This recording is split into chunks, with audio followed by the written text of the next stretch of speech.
evening, good evening. It's the set piece. It's Wednesday night. I know there's rugby happening, but we need to greet a couple of people. All the people in the southern suburbs be greeted tonight. The people in the northern suburbs. Dan moet ons 'n bietjie bol aan toe gaan vir Petersen. Jy saam met my vanaand hier op die opsit. Dis lekker is aan die gang. Dit voel ons spring net hier binne in 'n ding. Yeah. But there's so many things we need to unpack. There's a guest. There's sponsors. There's rugby. There's playoff. There's World Cup. Dis baie ding om te ontbeer. Maar ons groet julle almal waar ook al jy is in the Netherlands. People were asking, are we going to speak more English today? Definitely. So the request is in, the English is here. For the Afrikaans viewers, there's subtitles at the bottom.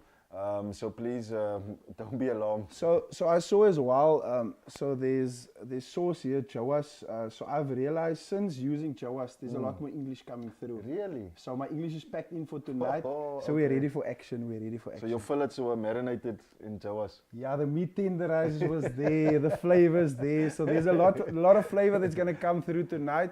But you know the story. You need to contact us on the socials, on Facebook, chat to us, ask the questions. Tonight there's a lot of meat we're going to unpack. That's why we brought Jawas. There's a lot of meat in the conversation. But yeah, make sure that you follow us, you subscribe, you like, and then get your comments in there. Ask the questions. It's not every day we have a certain guest on the show. Yeah, profile. Profile. It's important. But for us, it's all about you guys out there. Make sure you share the link where you are right now. Share it with the community. Take that, put it on your WhatsApp status. Mense loer mos op WhatsApp. Wat gaan aan? Then they Hulle see. like jou miskien nie. Hulle hou jou status dop. But fellow Petersen, the week, what's happening? How's things your side? It feels like today should be Sunday. This week has been so long, first 2 days, but I'm glad we're here. It's Wednesday night. We can have some fun. We can unwind. Yes. Lekker juicy op die tafel. Lekker Jawas op die tafel. Quality. So ek is opgewonde. Jaco Nel, good evening, Jaco. So the people are here. We are here. We got a show to deliver. Sure. So for me as well, it felt I was speaking so much this week. Going into different spaces. Guys, JP is now a radio presenter. Just give the people some information there, please, JP. Yeah, no, so Inspire Elsie's radio station. Yeah, Elsie's, julle het reg gehoor. Local covering, so I've got a sports show there, and then also we're speaking about men unmute, because a lot of men, we don't speak. We go through a lot of stuff. This morning we spoke about you've got COVID, and then you got his cousin, anxiety.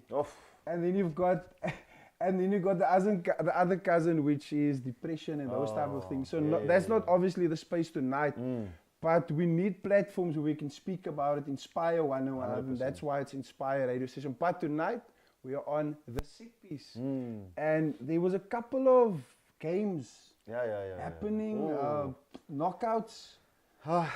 Yeah, so Western Province top 6 on the weekend. We actually had a game tonight. That was played, a quarterfinal. Marty's played Unimall, because Unimall were involved in the Gold Cup on the weekend. Correct. But what a humdinger we had on Saturday. Sure. Helderberg, Durbell, to the last minute, 80th minute, Durbell lost it with a penalty kick. Sure. In front of the poles, with the wind. Man's GPS wasn't locked in. Yeah, I saw that one, eh? Ja, so daai was 'n moeilike een in die Super A, dan Super B, CPUT Bellville 8-6. Like hulle in Engeland gespeel. Dan Eden miskien, lekker misty conditions. Modderig, maar hulle kon net 1-3 penalties. Was dit by CPUT of Rosina Parwater? Dit was by CPUT. So Ellie Thuis, what a man. What a man. Ellie Thuis was on the show and he said, "James, I'm going to Super A." Ja. So and then surprise in the quarterfinal, and I think that's what quarterfinals are about. All Saints losing to Hands and Hearts. Vivian? In die Stranton. Vivian, 46 years old, doing his thing. 105 kgs on the fullback. So that was a good one for the men from Hands and Hearts. And then Kraaifontein beating Goodwood convincingly, 31-18 in their Super C quarterfinal. And Amadeus beating Busy Bees. Sure. So those were good ones. And then I was 'n paar club games in die Boland geweest. Ja. Montetjie Club wat daar gelyk speel teen Bonnievale Bluebirds 31-all. Still to the wire this time of the season? My magtig. En dan Villager Woesters. Kyk wat het daar gebeur. Ek dink hulle het hulle frustrasie uitgehaal. 78-17. Hy is massive. Is dit en is Montetjie? Villages is mos nou 6 times die rooi man. Dis die rooi manne Ja, Montetjie blou is. Die hekke was nie oopie. Die hekke was nie oopie. En dan Safcol, River Without End, hulle het daai manne pak gegee. Pastors se manne. 57-13, so Pastors nog in die kerk. Die gebede loop. Abbotsdale het hulle laaste game gespeel teen Villages Witwater. Hulle het gewen 46-24. Goeie een vir hulle wat hulle seisoen afeindig. Obviously hulle maak hierdie top 12 hier. Ja. Dan my manne die Rhinos. Pakketberg. Sure. Hulle het vir Koringberg gewen. 25-21 tyd ene, but 'n wen is 'n wen. En dan Newton wat ook die naweek die Young Blues 29-22. Sure. So hy was 'n solid naweekie agter die rug en ons het obviously Gold Cup ook gehad. Ons gaan vir julle nou wys die Gold Cup scores. Ja, 6 spanne van WP en Boland, 3-3 elk en daar's nou net 3 oor. Ja, en dan ons gaan later kyk na die fixtures, maar Saldanha was nog op ys. Ja, so hulle speel. Hulle het 'n bietjie die hele apple cart omgegooi en ons gaan nie daar in delf nie. Nee, because there's been comments made on that. Maar hulle die fixtures 'n bietjie. Ja. Hulle die fixtures 'n bietjie. So Bella Vista, hulle het verloor. Yes. Tiere het verloor. Ja, net Tiere het pak gevat. En so Bella verloor, Tiere verloor, Wesbank wen. Yes, Wesbank wen, Valsbaai wen. Wesbank bo, Valsbaai bo. Ja. Unimal. Yes. 47-46. Sure. 47-46. To the wire. Daar teen Mone Iman. Ja. Mone Iman het van ja, die man het deurgekom daar. But I mean 47-46 and tonight again. Ja. Unfortunately 26-17. Yeah, against Maties in the quarters there. So yeah, there's the results. Raiders Joburg wat goed doen. Progress. Manne daar vir Kimberley gestamp, Crusaders wat die tiere toe daai game klaar is, die mense WhatsApp my, ons het julle tiere pak gegee. Ek sê is nie my tiere nie. Maar well done Crusaders, East London Police wat vir Bella gewen het 37-17. 6 sekonde wat daar vir Rustenburg Impala. That was a shocker. Impala wat once Community Cup, Gold Cup gewen het. Jou Impala. As jy jou tiere nie, maar was jou Impala, but Impala always a force to be reckoned. Ja, Justin Sancheri, Jara, wat gaan Is hy nog altyd? Hy is in die mix. Vat hy nog altyd? Nee, hy coach nou. Hy was nou in die coaching space. Okay. Dan welkom Rugby Club. Hulle kry pak teen Harlequins wat vir hulle daar 'n bietjie vermorsel. Hy's PE Harlequins. Yes. En dan Up the Bay wat vir Heidelberg gestamp het in naweek. So daai is 'n goeie College Rovers, hulle is op 'n goeie wicket in Centurion. Hy was behoort 'n goeie wedstryd te gewees het. Northern Rhinos. So hulle is nou die nuwe Impala. Okay. Daai manne wat bied hulle die manne? Daar die diamonds lê, die diamonds en die goud en dit val daar. 75-17 Bloem Collegians, hy's pakvat hoor en dan daar's hy game na Kabille, Unimal. Down to the wire. Rowe een af vir Ismail Dolly en sy manne. Wolverines teen White River. Ja, hy snaaks en White River is aan die Pumaland. En dan Bloem Police wat teen Louis Tree gehad. Is Louis Tree die hospitaal? Ja. Like hy manne was hospitaal toe gestuur. En dan Springs wat vir Pirates wen 41-11. Session hulle verloor teen P Harlequins so JP. Daar's jou P Harlequins. Daar's P Harlequins. Ons sal ander Harlequins sal ons moet Google. Ja, so P Harlequins, ja manne is die manne is aan die gang. Dis hy manne wat daar na 'n mes gesteek het, hy geveg betrokke was. Was nie hulle gewees nie. Ja. Maar hulle doen baie goed, baie consistent. Ja, Harlequins. En dan Saldanha wat Vrydag speel. Daai game, hulle catch up en as hulle daar wen, dan speel hulle obviously weer Sondag. College Rovers het as ek reg gekyk het op die fixtures. Bietjie Durban toe, bietjie humidity. Mr Noble is daar, hy wag vir die manne. Ding is Howard ja. En dan Wesbank wat daar gewen het teen Wesbal Old Boys. Noble. Dusty. Ja.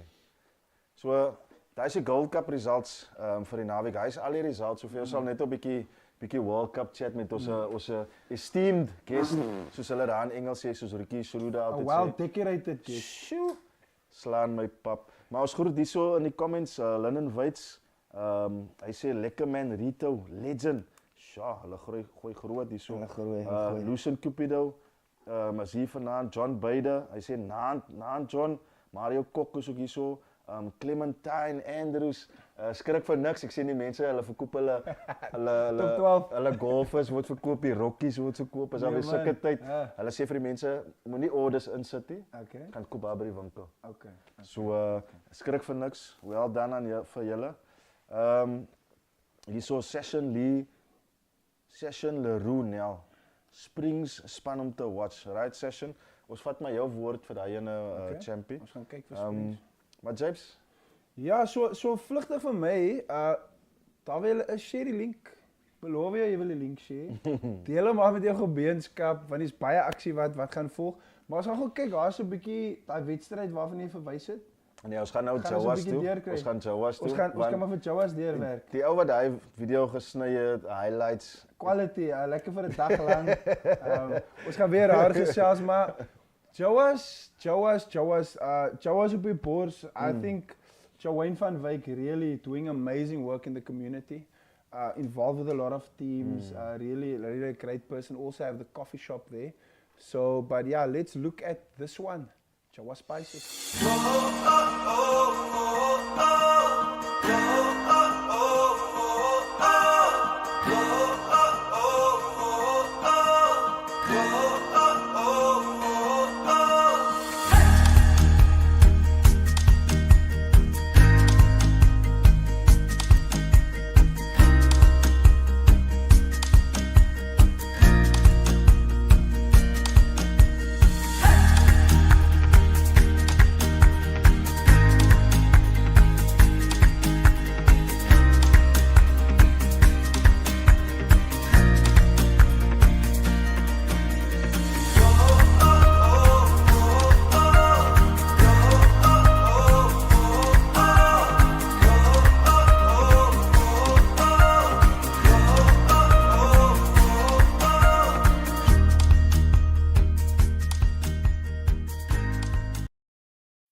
Food truck, klap met 7's die naweek, jy het alle informasie gegee, gaan ondersteun het.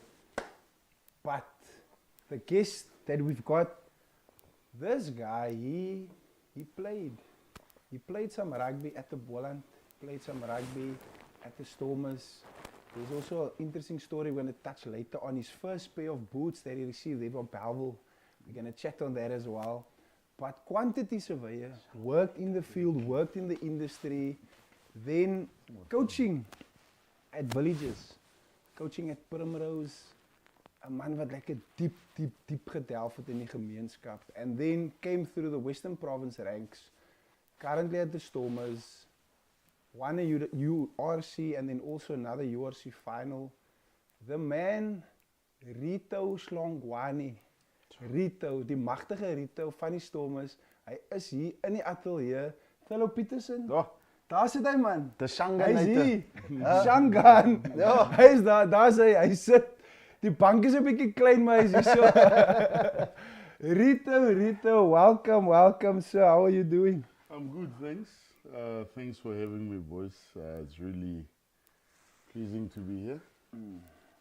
To see you guys running a nice program, which a lot of people like watching. Yeah, it's really nice to be here. But he's been bothering us for a while Yeah. to get onto this couch. Short jabs. Short jabs, fellow. Yeah. Short jabs. But Rito, yeah, I think just for the viewers, those of you guys tuning in, make sure if there's any comments, any questions you guys want to ask, I think it's important. But Rito, for me, I just want to start off with, so there was a good educational background. Studied, physically worked as well in that space. How did you return to the rugby?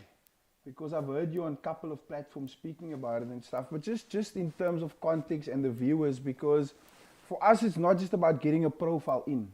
It's about getting somebody because you've been through the club routes. You've been there, you've playing. I mean, I remember at Tigerberg, there was a time you're in the session, you're doing our thing. You're a real community person. But there was also a solid foundation in terms of education. So normally people go that route, but you flipped the script. Yeah, so what happened, I'm originally from Guyana, that's up in Limpopo, and you know, I still remember the first day. It was the 16th of January 2001. My parents dropped me at the local taxi rank by myself, and I caught a bus to Johannesburg to my sisters and stayed there for 2-3 days, and that was just like a stopover because I was on my way to Cape Town. That was to come study at Pentec. So I left home to come study. And So Pentec is CPUT, eh? Yeah. Out in Belleville. And what happened is I studied, but at the same time, CPUT or Pentec at the time was one club with Belleville South. Okay. Oh, okay. You know, so when you played juniors, as in under 19s and under 21s, you were based at Pentec, now CPUT. And if you made thirds or second team or first team, then you had to move to the club.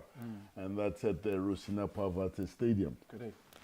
And yeah, so what happened is I played 2 years at the Tech and then moved to Belleville South while studying. So I was playing first team while studying. And so that's how the rugby sort of got mixed, you know. And a lot of it has to do with luck. You know, I could have gone anywhere and applied at UCT, PE Tech, but I ended up in Belleville. Not the same Belleville we know now. Well, different, right?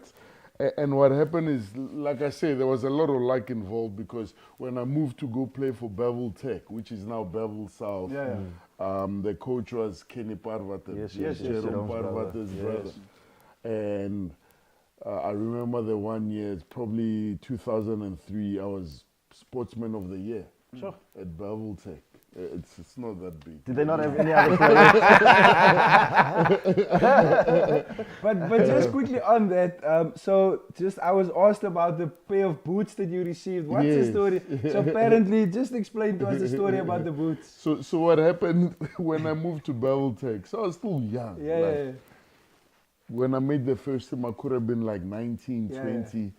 And so I was playing with some highly seasoned, you know. Campaigners. Yes, Jerome Dutoy, Enver Sylvester, Kevin Kivitz, you know, Ivan, Regan Peterson, Sean Fontaine, Regan, Bola's brother, Sean. no, the other one. I don't know if I can say his nickname. I'll It's all about the nicknames. I'll remember his real name. You know? Anyway, so what happened? I came there, tall, skinny, you know, and then I met Jerome's other brother, Kwos. Yes. You know, Kwos, legend of the game, highly respected. And then he called me closer. He's like, hey, Sloiki, Komiso. And then he grabs me. Like, I was quite skinny. He's like, Fevi Khanye Bang Maglis. You know? And like I'm nervous. You know? He's mixing Afrikaans. My Afrikaans wasn't there yet, you know. And he's like, and then like I'm quite disappointed. I'm like, geez, this guy is actually telling me, you're not gonna make I'm gonna it. get smashed. You know? So he's like, you can see I'm starting to worry now. He's like, no, don't worry. I have a plan for you. He's great, holding my hand like that. He's like, so what you do? He's like, what size do you wear? So I'm like, I wear size 12. He's like, okay. You need to go back to the shop and buy size 14s. I'm like, okay. For me, he's like, yes. I'm like, but I'm a 12. He's like, no, just listen to me. Buy size 14s. I'm like, all right. And then he's like, when you come here, what I'll do, I'll take some newspapers and I'll wet them, and then we'll stuff them in front of your boots. And then your boots will fit. And I'm like, okay, then how's that going to help me or make me a better player? So he's like, no. When you run onto the team and the other team sees you running, the first thing they'll say, geez, boys, look at that guy's feet. He must be tough. You know? Make that old supporter. You know? So that's where the story of the boots comes from. My goodness. No, that's quality. So Rito, I mean, like the listeners at home, you guys will experience and see for Rito, like we see all the glitz, the glam, the profiling. But that's not what it's all about. And I mean, Thurlow, for our show, we want to get into the roots. We want to get deep. We want to get behind the person. So Rito, that was your journey. Obviously, you played. Just one thing before we go into some detail, we discussed, I don't know why I'm getting to this, but we're going to go there. So you were somewhere when somebody told you, listen here, you're not going to make it, man. As a player, you're not going to make it. You're never going to make it. Just, I don't know, we're starting on this point, but let's go deep for the listeners out there. Can you maybe just share that story, because I think it's for our people. A lot of time people tell you, like, daai shloitjie, jy gaan dit nie maak, you're not going to make it, and you can decide, listen here, it's your people, that's a high profile person speaking to me, I'm not going to make it, and then you subside. But those are the things that you didn't do. Yeah. So what happened while I was still at Pentec playing for Babel Tech, like, so for me the experience, like I come from a small town. So just to give you context, you know, I saw the ocean for the first time live when I was 18. You know, like you guys grew up in the coastal town, so it's nothing for you. For me it was huge. Like I'm 18, like, you know, you get that feeling like, okay, there's nothing more I can achieve in my life. But you've grown up next to the sea, you know. Like, so it didn't mean much for you, but for me it meant a lot. Anyway, so the other thing that sort of took me back, sort of knocked me off my feet, I'd never seen anyone live that I'd seen on TV. Wow. You know what I mean? Everyone who was on TV was like, for me, belonged in another world. Out of reach. You know what I mean? So like, I'd never seen anyone I'd seen on TV live. And the first person I saw was Quentin Davids. And Bola Conradi at Babel South. You know? And the guys were like, hey man, you know those guys play for the Stormers. You know? And like, I'm in Cape Town, but the Stormers. You know, it's like another world. It's like, they're here, but it felt like, you know, you're talking about something out of this world. He's talking about something from Jupiter. It's like a dream far away from me. So I'm like, oh wow. And then one of the guys called Quentin, and Quentin came and introduced himself. And he was a big boy, eh? Yeah, he was a big guy and a nice guy as well, you know. And funny thing, we became very good friends, you know. Almost tough to believe, like I had to pinch myself a few times. And anyway, so that was like the spark. And then I'm like, if I could see these oaks and I see them training, we play for they were not playing for Babel Tech, but they came from the same club. You know, I'm like, maybe I could also dream to get there one day, you know, like what's going to stop me? And we used to have this guy training us when I was still at Pentec, later Melvin Davids, you know. Never studied to be a fitness coach or conditioning coach, but he knew how to push us. You know, and he made me believe as well, you know, that look, you know, if you really work hard, you could get there. And so what happened is, like, he used to train us really hard in the afternoon, and I never finished. I always ran at the back and all of that. And then somehow along the way, I had this mental switch where I'm like, I'm gonna do the same training session early in the morning when everyone's still sleeping before class, and do it again at training.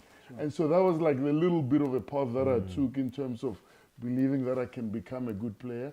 And so back to your story, we're standing outside one of the residences at Pentec, and that time I was playing for Babel Tech first team, like probably still 21, 22, you know, and a few people had sort of maybe pumped in some good wind and confidence inside me. And I started believing, like, I can actually become a professional rugby player, you know. And I was telling some oaks outside, I'm like, one day when I play for Western Province, you know, I'm going to do this, I'm going to do that. And some guy, he wasn't my friend, we knew each other, but he was a little bit older than me. He was just sitting nearby with his mates, and he overheard me. And he said, what did you say, brother? I'm like, one day when I play for Western Province. So he's like, just to give you context, what position do you play? I said, look. He's like, do you know that there's over 20,000 people that want the same thing? You know? So you're living in this fantasy world that doesn't exist, you know? And like, he's breaking my spirit, but at the same time, at the end of it, his name was Roger. He was from Namibia. I forgot his surname. I hope he's watching. Like, Roger, I made it. Thanks for that. And so what happened at the end of it, he asked me, he's like, hey, man, after breaking my spirit, he's like, what are you going to do differently? That's going to make you get there, Yes. you know? And that was like a challenge for me. You know, I had good mates when I was at Tech that some guys believed in me, some guys didn't. You know, like one of my good mates, Redcliffe Julius, you know, backed me right from the start. You know, like it's always nice, like I see him at the stadium now and then. But yeah, some folks backed me, some didn't, but the most important thing is that I backed myself. 100%. You know?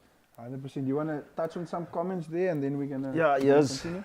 Yeah, guys, bringing out your dockets here. Really? Yeah. But Olive Manana, she says, that's my baby brother. That's my And sister. then Brent Bailey says, Rito also played for Newtown's Bombelas. That's true. Sheesh. Do you know that story? I'll tell you the story about that. And then Divan Green also says, remember him playing with the late David Hendricks Yes. of Dalva Rugby Club. Yes, that was a good friend of mine. Martin Jacobs also says, great, remember meeting Rito back in 2006, 2007 when he coached under 19 first team at Excelsior with Bronson. That's true. People bringing out the dockets here. Yeah, I coached at Excelsior. So what's the story there by Newtons? No, so my best mate, his name is Elton Jones. He's from Paarl. You know, Elton played Western Province under 18. Actually Boland, because he's from that side. He went to New Orleans and then he moved to Western Province and played Province under 19 or under 21. And when I came to Cape Town, Elton was playing for Pente. And he was catching a train every day to come to school and to training. And what happened is that when it got to a stage where people started seeing a little bit of potential in me, we got sent to Western Province under 19 trials, or under 21, I don't remember what it was. And we didn't make the team, you know? I remember that time, it was like, you know, there were some very good players. Andres Becker might have been there at the time. I think Gio was also there, you know, some good players. And Gio didn't actually make it that time as well. Yeah. But what happened, so like when we didn't make it, Elton said, hey man, let's go try out at Boland. We might make that team. Because he's from that side. Yeah. Like, okay, let's do it. I'm like, geez, I'd never been to Paarl. Yeah. So what happened, Elton went home, spoke to his parents, like, hey, you know, I want to come back and play for the home club, but I want to bring my friend. He's, you know, he stays in the hostel. And so what happened, we used to catch a train. Like I was staying in the hostel in Bellevue. But after class, we'd catch a train and go to Paarl. And go train at Newton's. But Newton's is basically, was in In Wellington always. Yeah, but it's his own very club. close. It's Yeah, his very own club, close. so that's a club he it's chose, close, you know. And so we went to Newton's and trained, and then caught a train back in the morning. Sure. And then went back, trained, caught a train back, and then Saturday I would leave early, catch a train to Wellington, and train with Newton's, and then we got to go train with the Boland under 21s and Lon Senden Yes. was the coach at the time, you know. Also didn't make that team. Come on now.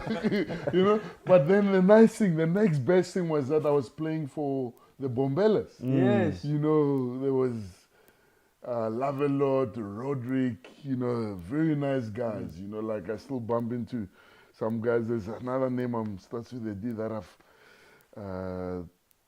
Delicious or whatever it was Don't worry, called. the guys will pop up on the live. Yeah, he'll come up and he'll say, I've forgotten. You know, there's a lot of nice guys. But that was such, and the guy who was coaching was, his surname is Ontong. He's Ethel. Ethel. Yes, He's a Coach legend. Ethel. Yeah. He is a He was a legend. coach, very good coach, and that team. So it was myself played in that team, Elton, and then there was Bronwyn Julius, who was the center, Renfred Dazel. Yes.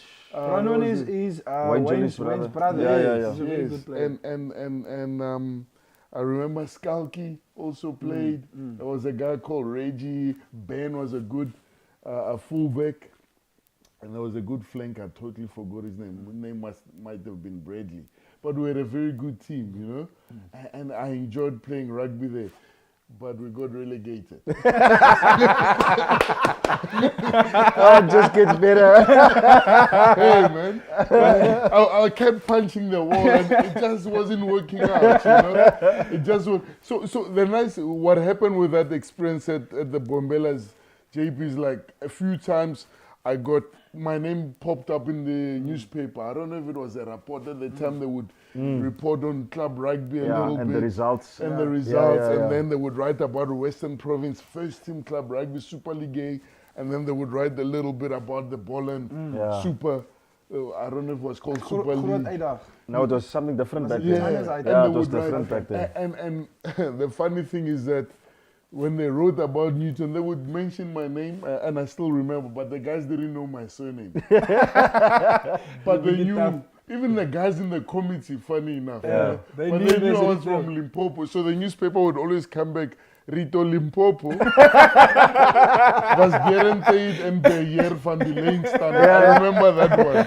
You know, like, hey man, I used to send the pictures to my dad. I'm like, hey, these songs are not even Yeah, they're not serious. even trying. You know, at least he tried to say my surname and said Hlungwani. Those songs, they just gave me a different surname. But I You think, so Stella, for me, I hear obviously a lot of fun, but I also hear a lot of sacrifice, Rito. I hear a lot of sacrifice, and I think, so obviously the journey went from there, you played, had a good chapter, then obviously in finishing off more or less playing, but the quantity surveying, like, can you just add the angle there? What was the situation because you physically worked? What happened there? How did the transition, because now we heard the Belleville studying, Paul, Bombelas, Rito, Limpopo, Lekkernie mix.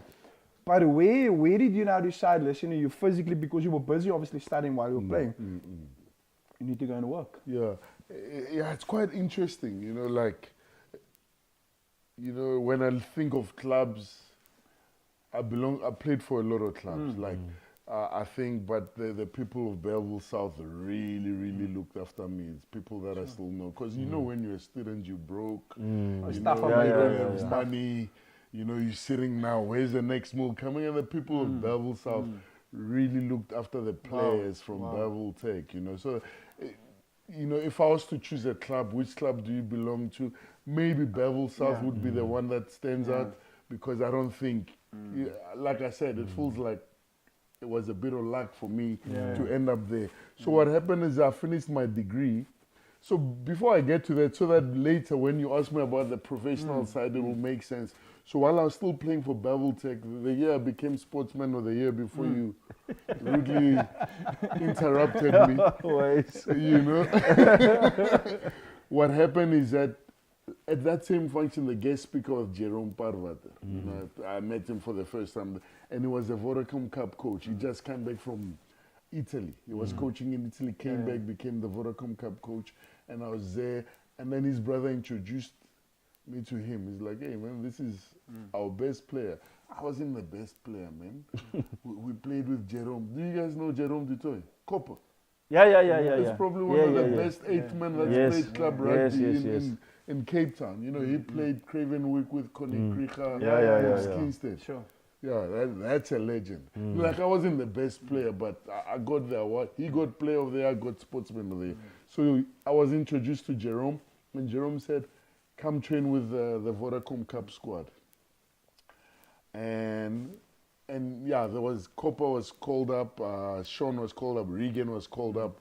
And what happened is that Copper had a car, so he'd come pick me up at Tech, and then would go train in Stellenbosch, train with the squad.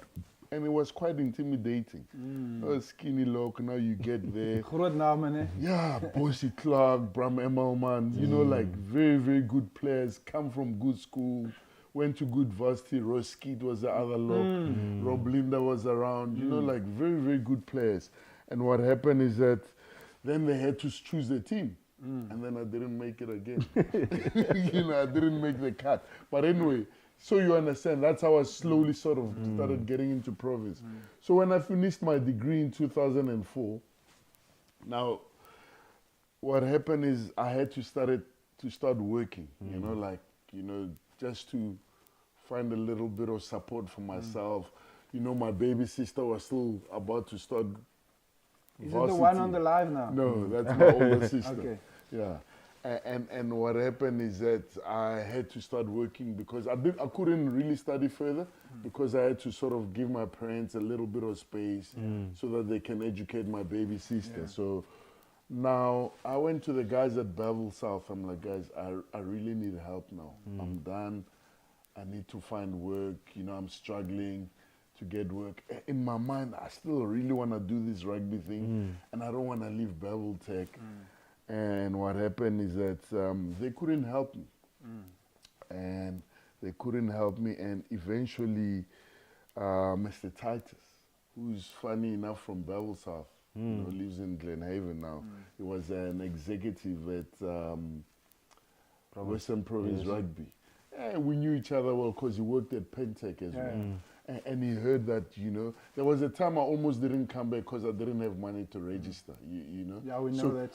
So he, whatever, he convinced the Technicon that they should allow me to register and then I can pay back the fees next year. What a guy, eh? What a guy. Sure. Yeah, I'm sure he did that for a lot of students. So, but the rugby guys sort of Look after each Melvin Davids, Letta, Deba, those guys got together and eventually told Mr. Titus. So I'm sitting at home. That's just finished my third year before my fourth year. So I just had a diploma.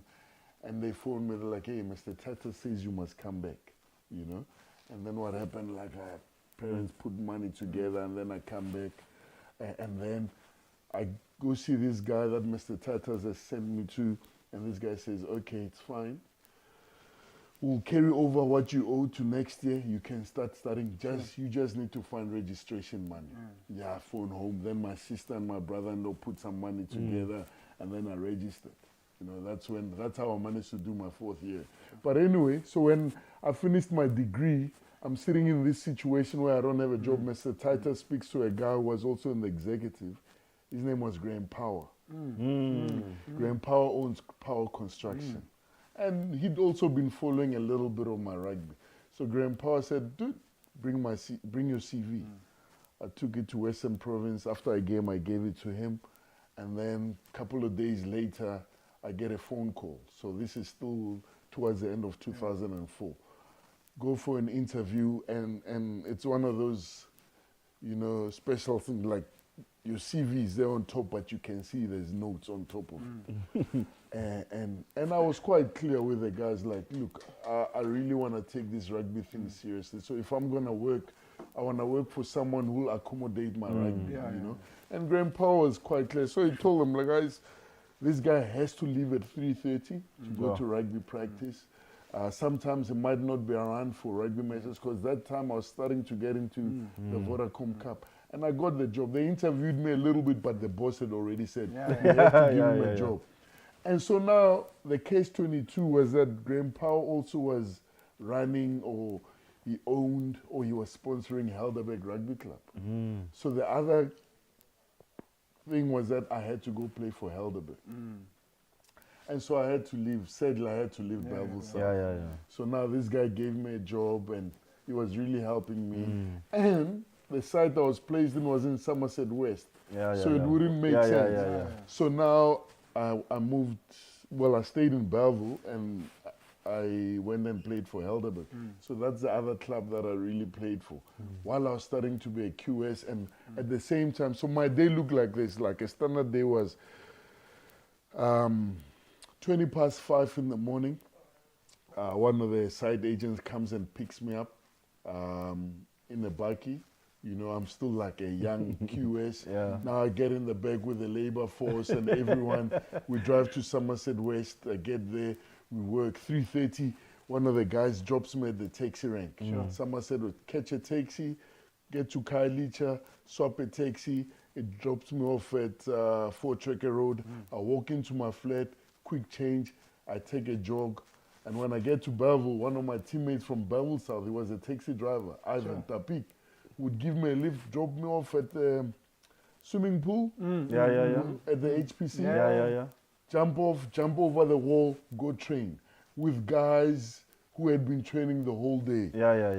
Peter Lowe, Leon Karamaka, Scout Ferreira, Mpombiozo. All those guys were professional because they'd come through as talented youngsters. You know, and that's how it sort of worked. The quantity surveying. So I had to play up until a certain time where, so Nick Mullet was director of rugby then. And I was starting at the time. I was like starting for the Vodacom Cup team, and I was the only one.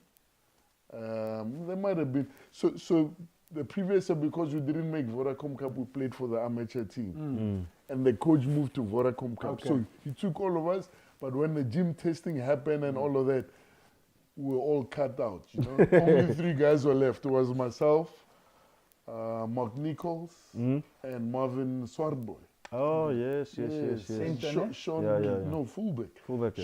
Sean came in and out. Regan now and then came in and out. But that was us. And so what happened now, so I'm playing Vodacom Cup. I'm starting. My log partner was Johan van Zyl from Stellenbosch. Older guy, Roskiet, Andries Becker, those guys. And what happened is that I had to juggle the two. So like, you know, when I finish, so my day, so when I get to training in the week, we finish around 8:30. If I'm lucky, one of my teammates going to Stellenbosch would give me a lift. Otherwise, I jog home on Fort Checker Road, drop my bag, and go. There was a gym called Fox Fitness. Yes. I had to go gym because everyone was gymming the whole day. I wasn't going to survive. So I get in gym like 9:30. They close while I'm inside, but they knew my situation. You know what I mean? So they start cleaning. I'm still in the gym, you know. Up until the last person wants to leave, I'm just about finished. And then I walk out of the gym, go back home, then eat a little bit. And that would be like 11-ish, 11:30. Go to bed, 5:20, I'm in the backyard again, you know? And so that's how it evolved. And Nick Mullet was the director of rugby. And for some reason, he had a liking to me. And one day when I felt like, you know, I'm pushing too much, I'm reaching the end. I can't do both. You know, it's just too much. You know, the work, waking up early, gymming late, training. One day he phoned me while I was at work. So what happened is I decided I'm not going to go to training. It's like, I can't do this. There's a deadline at work. You know, I can't leave. And then I didn't pitch up. Now imagine training, maybe there's one lock missing. So maybe it hit them hard. And maybe it gave them a wake-up call because actually, guys, this guy is the only guy without a professional contract. You know? And what happened is that he phoned me and he's like, dude, quit your job. That's it. You've got a contract now. You know? And in the background, what he'd done, he knew I worked for Grain Power. He found out how much is this guy earning. You know what I mean? So he's like, quit your job. There's a contract waiting for you. And at the same time, I got me and Kakalaki Zahir. We got our contract like together. They gave it to us like a 1-pager. You know, 12,000 rand. You're like, whoa. The most money I'd had before, my first one was like 500, like, jeez, you know, and that's how it happened. You know, we got our first contract and that's how it started. That's 2005. And that's how, you know, I started playing and I put the quantity surveying on the back burner for a while. And I didn't tell my dad because, I mean, my parents, where I come from, professional sports not really there, you know what I mean? So I had to keep it a secret for like a month or two, like I'm building guts, you know. How am I going to tell my dad, hey, I quit my job, I'm just playing rugby. And he doesn't really understand rugby at the same time, you know. So I worked for 2 months and then eventually I told him, he's like, dude, he's like, why would you quit your job? He's like, where you going to get money? Where you going to get food? I'm like, no, they're paying me, man. They're paying, man. It's not small money. It's like, And I'm like, he's like, really? They paying you to just play rugby? I'm like, yeah. He's like, I don't understand, but It's keep fine doing with it. me. Yeah. You know? So then, when did the transition into coaching happen? Or did you think you were ever going to go into coaching, or were you going to go back into quantity surveying? How did that cycle happen? So what happened is that the first time I thought I could be a coach, the first time I thought, geez, coaching looks like a fun thing, is when I met Nick Mullet. Because my thinking before then, like I admired smart people, you know, and people that sort of created some kind of unity. These days, you know, it's hidden behind culture. You know, that kind of special, bring people together. You know, I learned that from my dad. My dad likes looking after people. He was a choir conductor. And the funny thing is that and he was a headmaster of a high school, but the funny thing is that when I connect the dots backwards and I look at how he used to, you know, teach his choirs how to sing, like you take 80 people, there's 4 different parts, tenor, bass, soprano, and then it's like a few people and then you make them sound as one. You know, that whole cohesion and unity, you know, and then Nick Mullet came in and the way he started explaining the game, it just sounded like quite profound. I'm like, wow, I could do this one day, you know. But it was just like a small thought that I thought about. But when I finished my last year of professional rugby, I played at Boland that year. I captained Boland the Currie Cup, and then I was sort of back in that situation where, like, I was at Baveltech. I'm like, okay, I'm actually not really loving playing that much anymore. Who was your coach at Boland that time? Dion Davids and Chester Williams. Sure. Louis Kuhn, yeah. What year was that? 2009. Oh, so I missed you. Yeah, I was in the... I was there 2007. Is it? Yeah. At Boland, eh? Yeah, with Dion and Louis. I came 2009 just for a season. The funny thing is that, it was a nice experience. They really backed me. They made me captain. I was new, but they thought I had some leadership skills. And obviously, Dion was sort of put on the back burner towards the end of the year. Because he joined UWC 2010. Yeah. That's why I got him. So he actually got cut. And then Chester Williams was the coach. And Chester was probably the main reason why I actually started playing rugby after watching 1995. Wow. So that was also one of those moments where like, you're pinching yourself. Like, you know, like I tell my dad, I'm like, the coach is Chester Williams. Was there's like, come on, man. You know, like I said, I sent him a picture. like in the beginning, like I said, like, you know, I'd never seen anyone that I'd seen on TV live, but now I'm telling my dad, hey, Chester's phone, and I've got his number. And then at the end of the season, because I was captain, now we're sitting next to each other, you know. And my dad looks at that picture, you know, it's like, it says Chester Williams, and the next name is Rito Hlungwani. And my dad used to say, he's like, hey man, sometimes I don't believe you're my son. Because of the things that you really do. Like, you know, like, when he watches me on TV, he's like, he couldn't comprehend it. It was such a nice feeling. So with the coaching, what happened is that at the end, I started looking for a job again because I was almost done. And what happened is a few clubs, SK Warmers, Helderberg said, look, you can come back, you can get your old job back at Power Construction. And Peter de Villiers, the scrum coach, coaching Scotland. Yeah, through someone, he heard that, okay, I retired, and he started coaching villages, Brookside. Yes. And he phoned me. He's like, it's Peter, I would really like you to come play at villages, blah, blah, blah. And I said, Peter, all you have to do is get one of the guys at the clubs to organize me a job. He's like, we can organize you. Brian McMillan's got a company. I think they were selling printers or whatever. I'm like, no, Peter, I'm not going to come and be a salesman, man. You know, I've got a degree here. Yeah. So I'm like, no, I'm a QS. Here's my my CV. My CV. And you see if you can find a job. And Graham Power actually wrote a nice note for me. He's like, nice. hey, this is a very good QS. I was a good QS, but I'd only actually done it for like 6.5 months. You know, so I didn't really have much experience. And so what happened is that now I ended up getting a job from Civils 2000. You know, the boss is like me and him now, very good mates, Colin Shapiro. And they were sponsoring villages. Yes. So now I get to village. So I had to also play for villages because of it, right? So now, so started playing. First year they made me captain. I captained villages. Nice experience, new group of friends. That's a nice thing about rugby. Hey man, I can go to Wellington to the Bombelas. I've got mates there, you know. Me and Elton Jones used to hit the streets. There's pizza sellers, there's Fredo's, there's Funky Buddha. I know Paul really well, you know. I could go to Bowel South. You know, I saw some boys from Cassius Flay today, young boys under 15 team from Cassius Flay. They haven't lost a game.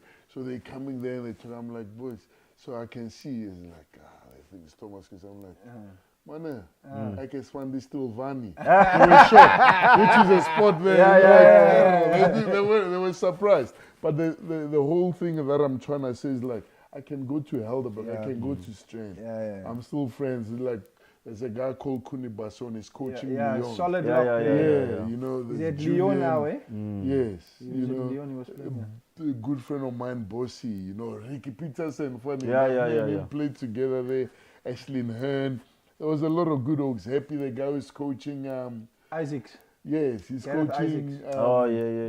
St. George's. Yes. Happy, and Riffle's son, I keep forgetting. Leicester. Leicester. Yes. You know, like I can rock up there. They used to take me to go have some nice Gatsby there in the Strand. So yeah, like that's a nice thing about rugby. You make friendships everywhere. So when Peter de Villiers got called up to come coach, to go coach the Springboks, there was that Moby unit. Yes. You know, he said, before he left, they said to him, he needs to find another coach. And I was actually like, guys, I'm done. 2 years, club rugby. I've played professional rugby. I'm actually not finding like I'm chasing this big dream anymore. Like I wanted to be a Springbok, I didn't cut it. But now I must move on to the next thing. Like I want to be the best quantity surveyor in the world now. You know, so I'm going to stop. And in the midst of that, Peter de Villiers said, hey man, I really think you will make a good coach one day. Sure. I really think you should think about it. I'm leaving. I can recommend you to be the coach if you are interested. And I hadn't thought about it. So I went home. Where did you go to Strand? Did you go home? Paul? Home was like, I was staying actually in Fredohoek. Everywhere, man. It's like, hey, man, quality, I should be called a Capetonian by now. I've been here more than 20 years, man, and I've lived everywhere. Sure. You know? And the one thing I actually didn't add, so you remember I've mentioned I played for Bevel South, I played for Helderberg, I played for Villages. I didn't tell you that I also played for UCT. Sure. So UCT I played just after Helderberg. I joined UCT while I was a province player. So what happened with UCT is like all my mates, Paul, Fish, Krusty Crew were all playing at UCT, you know? And they recruited me, and the way they were trying to take me away from Helderberg was like, we will get you a bursary, then you can do your masters, because we know you want to do your master's degree. Went to UCT, they're like, full bursary, master's degree. Sure. So I'm like, I'm not ready to study. I'm playing professional rugby, we're traveling, it's not gonna work. Yeah. So I'm like, my parents were feeling a little bit of pressure financially at the time. And I'm like, is it possible to convert the bursary? Because my sister was at UCT, starting to be physio. Like, you know, when you like on the edge of being financially excluded, you know, would it be possible to convert it? Yes, as I met some nice folks, they're like, no, we can do that. So I started playing for UCT. So your sister UCT paid for my studies, sister studies. Nice. She's done now. She's a physio. Wow. Beautiful. Has her own practice, you know. But anyway, That's the other club I played for. So Peter made me coach, and that's how I started coaching. Coached at Villagers first year. Got relegated. Hey man, I don't give up. Huh? I don't give up. It's like, so yeah, you know, Villagers, just like any other coaching job, second year, relegation, you lose the first game, players have left to bigger clubs. I get there to training. Drills have been set up. There's a new coach. Sure. You know, that's it. That's. And initially, I was expected to work under that guy. You know, and through my experience of being a provincial player and stuff like that, I knew, like, I know respect is everything. Yeah. You know, and respect from players. Once you lose that, it's tough. And I wasn't gonna stand around like a fool. Well, they put in another coach. I was gonna lose the respect of the players, and I knew how it felt when I lost respect for a coach. So I didn't want to put myself in that position. So I'm like, cheers, boys. I can't do that, you know. And I phoned Peter and I told him. He's like, no, it's understandable, man. You're not letting me down. And a lot of the players left, and I was begging them, guys, it's not about me, it's about the club. But anyway, 4 days later, my good friend Oki is coaching at Tigerberg at the time. He's like, hey, come do some lineouts. You know what I mean? So that's when I saw you that night. You were there doing a session. Exactly. I'd just been fired. So I was like, I was hurting inside, but, you know, no one could tell. So a couple of sessions at Tigerberg. Now this other guy there who was like the director of rugby, Tolly, he's trying to get me to play, man. I'm like, geez, well, I'm coaching now. I haven't played for a year. You know, it's like, hey, play, how much money? Oh, what can we do? Tolly, nice guy. Anyway, like, Tolly, no, bro. And then a couple of days later, I get another phone call. My good friend Herman Masimla is coaching at Primrose. It's like, hey, man, I need a line-out coach. It was closer to my house. I went to Primrose, you know, and I coached with Herman. And this is while I'm still a QS. So I'm doing this in the evening, you know, so started coaching. And then one day, like, there was a team made out of players from all the academies. There were academies at the time, like SWD had an academy, PE, Boland, and then one of the coaches didn't pitch up. The head coach was supposed to be Mullis. He was there. And the forwards coach was supposed to come from PE. But something happened, he couldn't come. And then somehow, I got a phone call from Mullis, hey, Rito, we need a line-out coach, you know, and I think the manager of that team was Herman Masimla. So like, if I put two and two, Herman might have recommended me to get there, you know. Anyway, and that was me coaching this South African academy side. And then that same day, the guy who was coming to talk was Gert Small. Talk to the team, you know. And as he comes there, Mullis introduces us like, Gert, this is Rito, you know, very good coach. I'd been coaching for a little while. Good coach, his lineouts are good, even when he was a player. You know, if we played against Villagers or whatever, you know, we always struggled in the lineouts, met Gert for the first time. And that was that. And I went back, and I was busy with this tough project at Civils 2000 in a small town called Van der Kloof, in the middle of nowhere, man. Have you ever heard of Koffiefontein? I've heard of Koffiefontein. Yeah, it's somewhere near Van der Kloof then. It's a project. It was giving me headaches because we were building this thing and the roof kept leaking, and I'd been going there. I flew there initially, but now I was depleting the funds from that project. I had to drive. And so you got relegated there? Exactly. So I had to leave there like 1 in the morning to get there like 10 in the morning. You know, like just, it was intense. You know, drove with material in the bag, get there. It was intense and stayed there for a week. And then this one time where the same feeling I had when I was working for Power, going to practice in the evening, going to gym cycle at is night. repeating itself. Yeah, like I'm feeling like I'm drowning, you know what I mean? Like, and then I'm driving just down the road there, going for lunch. I'm like, geez, I need to find a way. Either I need to find another job, or I need to place someone else in this contract. And my phone started ringing.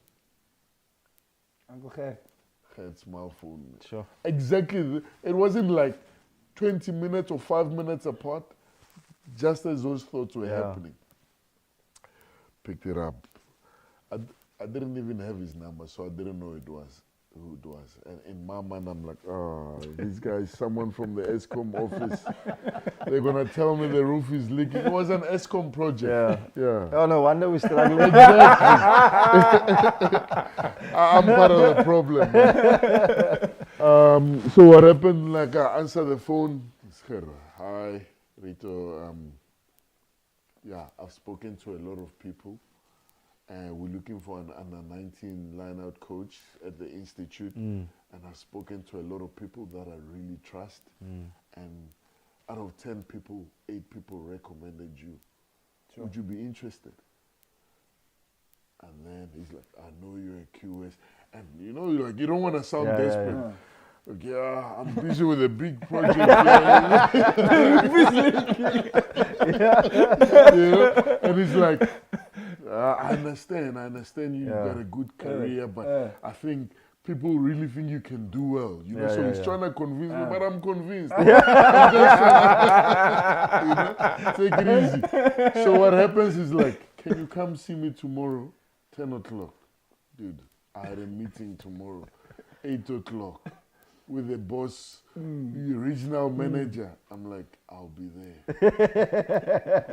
Cancel my meeting. I'm like, I can't. I'll see you next week. You know, drove. Cape Town. Got back home probably like 6 in the morning. Quick shower, get dressed, go to Gert. And we just sat down and had a chat. And he's like, hey man, here's a contract. If you can, let me know. And that was it, man. Yeah. And I was studying at the institute in a couple of weeks and working with my good friend Chris October and Nazim. And that's how I got into sort of the professional side of things. So yeah, I think it's there was a lot of meat and thanks for the journey. I think it's good that people see the person behind. En as in altyd vir Rito daar sit baie ernstig aan die boks. Dis daar so laat die power uit. But this is the person behind it. And I think Rito, so for us and we're gonna fast forward a bit. So now you're in the process, you're coaching, and let's fast forward, you're in the Stormer space now, doing your thing. Let's start with, you did Super Rugby? Super Rugby, you skipped that? Super Rugby? I did Super Rugby. So just quickly into that space, because now it's institute, it's going, it's work. A lot of tough times still. A lot of sacrifice, a lot of tough times. Now you're walking into this environment, into this space. How did you change your mindset? Or how did you just transform your mindset to say, okay, right, because you're a leader now. You need to set an example, you need to guide people, you need to teach these guys. And I think that's just from your side. Yeah. I mean, it was quite interesting. Did under 19s, did under 21s, did Super Sport Challenge. And again, I was just in the right place at the right time. It was like a lot of luck involved, you know? Because what happened at the time, obviously the previous coaching team moved away, everyone left, so a new coaching team. And the only place where there was a gap was the line-out coach, you know? And I was the only guy there. I was trying to say this saying to one of these players the other day, like something about, you know, if you hang around the kitchen long enough, eventually someone's going to cook you a meal, you know, or something like that. I don't know if that's how it sounds. So it's just like I hung around and I just happened to be at the right place, and the only gap that was open was the line-out coach, and thankfully they didn't outsource it or try to find someone from outside. I think I'd done enough of a good job with the juniors, and they're like, dude, come have a try, you know. And the crazy thing about that is that it is daunting, because when I started coaching the Stormers, the Springboks had just won the World Cup. No, man. You know? So now the next thing, when you start coaching, see as in the captain of the Springboks is being coached by you. Peter Steve du Toit is world best player at the time, player of the year for the world, not for South Africa. Entire world, the world's best player. Frans Malherbe, Steven Kitsoff, Bongi Mbonambi, like all those guys, and the rest were like good players. J.D. Schickeling, Yakukutie, Droki, you know what I mean? So it was daunting, you know what I mean? Now, you haven't really coached long at senior level. It was actually like, I had a half a season at Super Sport Challenge. I'm like, and I'm like, okay, now I'm in the big leagues. And the mindset for me was like, I only have one chance to mess it up or to leave a good impression. And I always look at things as the same way I looked at it when I was a player. There's a coach who walked in and didn't know what they were talking about. Sure. I didn't want to be that. And I decided when I was a player, like, if I ever coach, I never want to be that coach that is not confident or doesn't know what he's talking about. So JP, it might sound crazy. I stand a lot in front of the mirror and say the same things I'm going to say to players the following day. Because I've got to see myself say it. I've got to see what my facial expression looks like. I've got to see my confidence level. By the time I go to a player, I've practiced it 20 times. And there's no gap. You know, for some, I just didn't want to be that person that players think this guy's taking chances. Especially now you're coaching World Cup winners. You know what I mean? So preparation was everything, you know. And like I said, I was fortunate I had a good boss at Civils 2000. You know, this guy knew his work. I came from the Technicon, and if you were tendering, you had a computer program, you know, you had all the prices here and computers working out formulas, you crunching numbers. This guy had a book and a calculator and everything else was in his mind. Sharp guy. And what I learned from him is that the more you know, the more you know your work, the confident you can be, and the more you can sell ideas better. And that's the one thing I told myself. No player must know more than me, you know? But I must be comfortable enough to make him feel like he knows more than me. So like, if you get into my coaching, into my meetings, it's a lot of questions. You know what I mean? I ask a lot of questions. It's not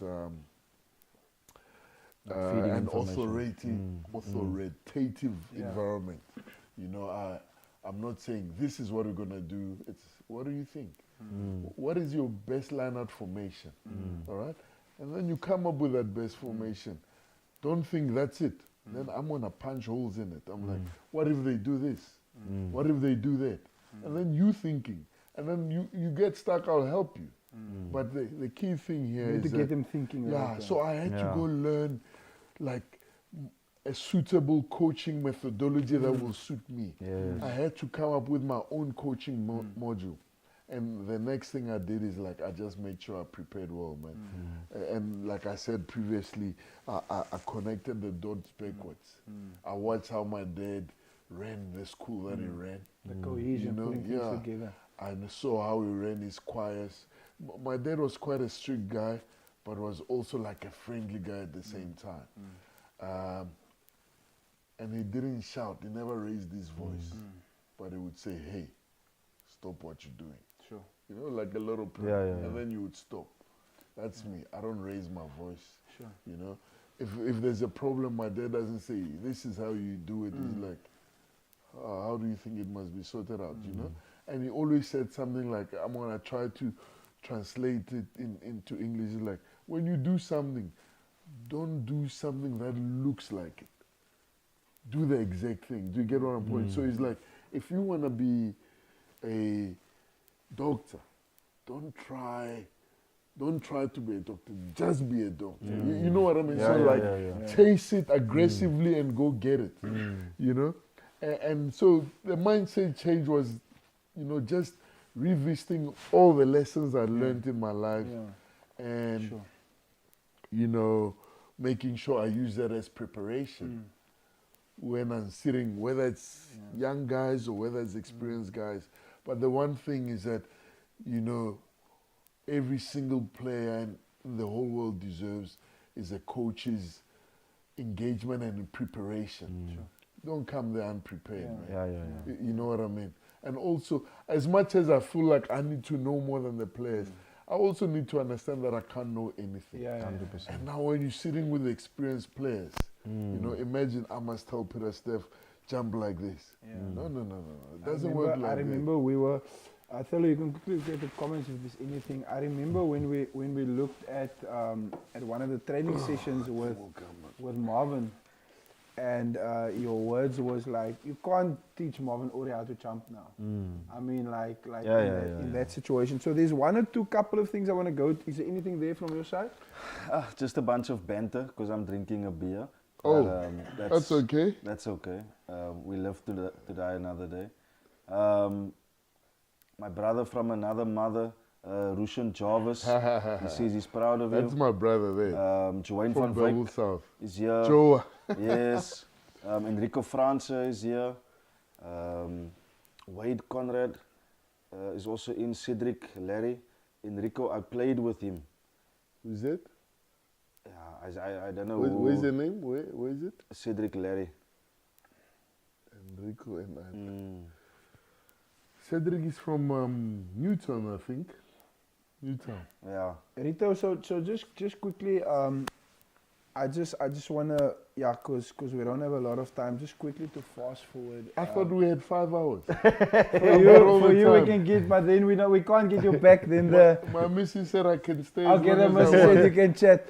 So I think getting to the point, and let's get to, you spoke about players and situations. I remember, I'm going to take you back to this journey with, so guys like Joseph Dweba, you're dealing with him, you're working with him. The media is nailing these guys. Like Joseph, what's he doing?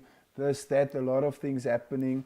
Now you as a coach, you know what you have in the play, you know your system, you know your detail. And we can touch on leaders as well and game drivers. But what do you do now, especially, it's not club. Club is okay, we can still cover up next week, the guy's a good game, it's fine. But on that platform, the media, they go, they repost, they share.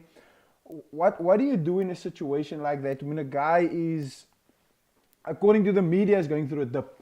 Not necessarily, but let's say according to the media, is going through a dip, it's a challenging time. What do you do as a coach in that situation? Yeah, I mean, maybe an example with Joseph. What I asked him, I'm like, okay, well, maybe it was an instruction. I was like, you've got a choice to listen to the guy who will never pick you or drop you. Sure. He doesn't have that ability because he's not there. Or you choose to listen to the guy who can drop you or pick you. You need to decide who you're going to listen to, and then come back and tell me who you're going to listen to. Who's going to be the boss in this situation? Yeah. You know? What do you call guys? Keyboard warriors. Yeah. You going to listen to the keyboard warriors or to me? And we made a decision. I'm like, bro, so I never want to hear this stuff. Like, on Facebook, they said this, on Twitter. You know, I'm not interested in that. What can you do for the team? What can you do to improve? You know? And so it sounds easy, but that's how I operate. You know, JP, I'm like, hey, man, what are we going to do today to make you feel, to make you improve as a player? Okay. The mayor of Darling, Lewis, is asking Rito, how does Dabo get involved with lineouts, or doesn't he get involved at all? Oh, no, he doesn't. I think it's also one of those things, because I came in like seen as an inexperienced, you know, but even though they thought I could probably be a good coach, and I prepared well, and I made sure there was no gaps, you know, and I had to give him confidence that he can trust me. 100%. And in the beginning, he probably didn't, because he hung around my sessions, you know, and he would help me there and there. Now he doesn't even come out, you know. He'll schedule a meeting during a line-out session because he backs me. Same thing with Norman. When there's a defense session, he doesn't have to go out. Same thing with David. They'd worked together for a while. So they had this nice group. You'll know that. So I had to sort of prove myself and give him the confidence that he doesn't actually have to babysit me. So he doesn't get involved, man. You know, we're fortunate. We have a very nice working relationship. Everyone sort of understands. It wasn't always like that. But we've grown to know each other. And the nice thing about it, the fact that we understand each other, it means the conflict, we don't run away from it. Because the guys know we want the same thing. And that's to win, right? And to, you know, I don't want to sound like this. Maybe Kiwi sides are like, we might want to make players better, better people and stuff like, hey man, we have good people in our environment. And the thing about it, we get there, we win. That carries a lot of power. It changes a lot.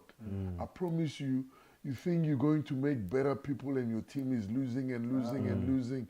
It's not the same, right? You know, so I feel we get that way through striving to win. And the guys go out in the communities and help where they can. They do coaching. That's great. We celebrate that because our main theme is like, make Cape Town smile. And to make Cape Town smile, you don't make Cape Town smile by losing all your games, man. Cape Town self, you were here other side of Cape Town. Just quickly, Thelo, before you go to that, I'm going to pose 2 questions at you. So now you're going through something, maybe something doesn't work. Like what principles or what process, Rito, do you have in place to fix something that maybe didn't work? And then the other thing is in terms of your game driver or game drivers in the Stormers, who are they and what is the roles they play? The first thing is like, as much as I said earlier that, you know, I want to know more than the players, I actually don't. You know, like I said, we work with highly experienced players and you need to understand that the magic, that's why the environment is very collaborative. A lot of the answers come from the players, you know, because it's a give and take, ask a lot of questions kind of an environment. So when something goes wrong, it's solved collectively. Obviously, as a coach, I'll sit at home on Sunday, try break down, you know, what went wrong, what we need to do better, what was the training week like, could we have trained a little bit differently? I'll have my ideas. And then when I get to the team, I think I have an answer at the back of my mind. But what's important as a coach, and maybe a lot of coaches don't realize this, is that the minute your players are not aligned, you're not aligned, your thoughts are not aligned, you and your players are not aligned, you're in trouble because you're sitting watching the game and you're like, why are they doing that? You know? But I can comfortably sit in a box and you know what they're going to play. And I see the line out about to happen and I see the picture. I'm like, Marvin's going to call A or B.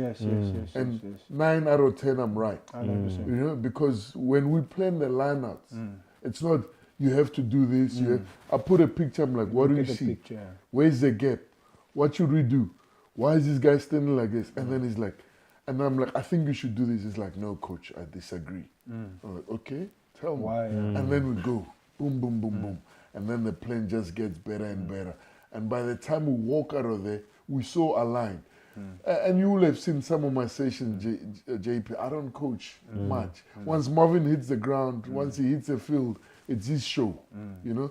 And then at night when I'm looking at the clips of training, then I'll send him a message. I'm like, bro, what's going on here? Why this? This is really great. I understand why you're fighting hard to get this idea going. You know what I mean? And he's the same. He'll be like, come back to me. He's like, I'm struggling with this. What do you think?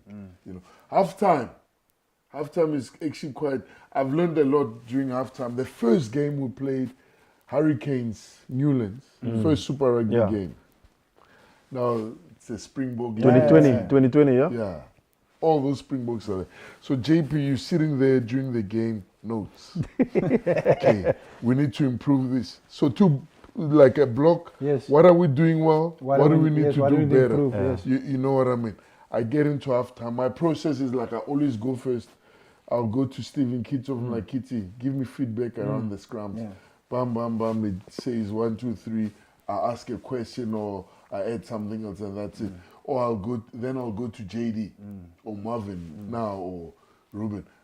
Give me feedback around the lineouts. Give me feedback around contests. So the players talk first before I talk because for me, I first have to hear if we identifying the same things as challenges. Once again, are we aligned? Exactly. Are we aligned, you know?